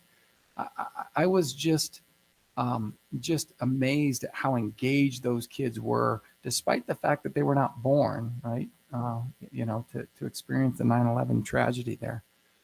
But they were engaged in a way that was very powerful. And it was because of the staff members. It was because of all that's done. And that's where I'm going to lift these kids up in service of their success. And boy, the resilience that we're seeing amongst staff members goes back to what the research shows is that positivity that you mentioned, Member Bristol, and optimism. Those are two qualities associated with resilience. Thank you, staff members, for being resilient so that we can do what's most important, and that's securing the success of our most treasured individuals in these 45,000 residents that we have in the Snowline boundaries, and that's our students. So thank you so very much. It's an honor to work. Have I said that we're looking for people to work here in Snowline? It's an honor to work here in Snowline with people like that. Thanks, President Hernandez. Thank you. And thanks to everybody who's joined us virtually tonight and participating in tonight's events, and as well as our speakers. Really do appreciate everybody taking a part of this process. It's very important. There being no further business to come before the board, I would accept a motion to adjourn. Motion. A second. I'll second. Very nice. And a roll call vote. We'll go to Clerk Colum. Aye. Member Flores. Aye. Member Bristol. Aye. Member Behringer. Aye. And I vote aye as well. This meeting is adjourned.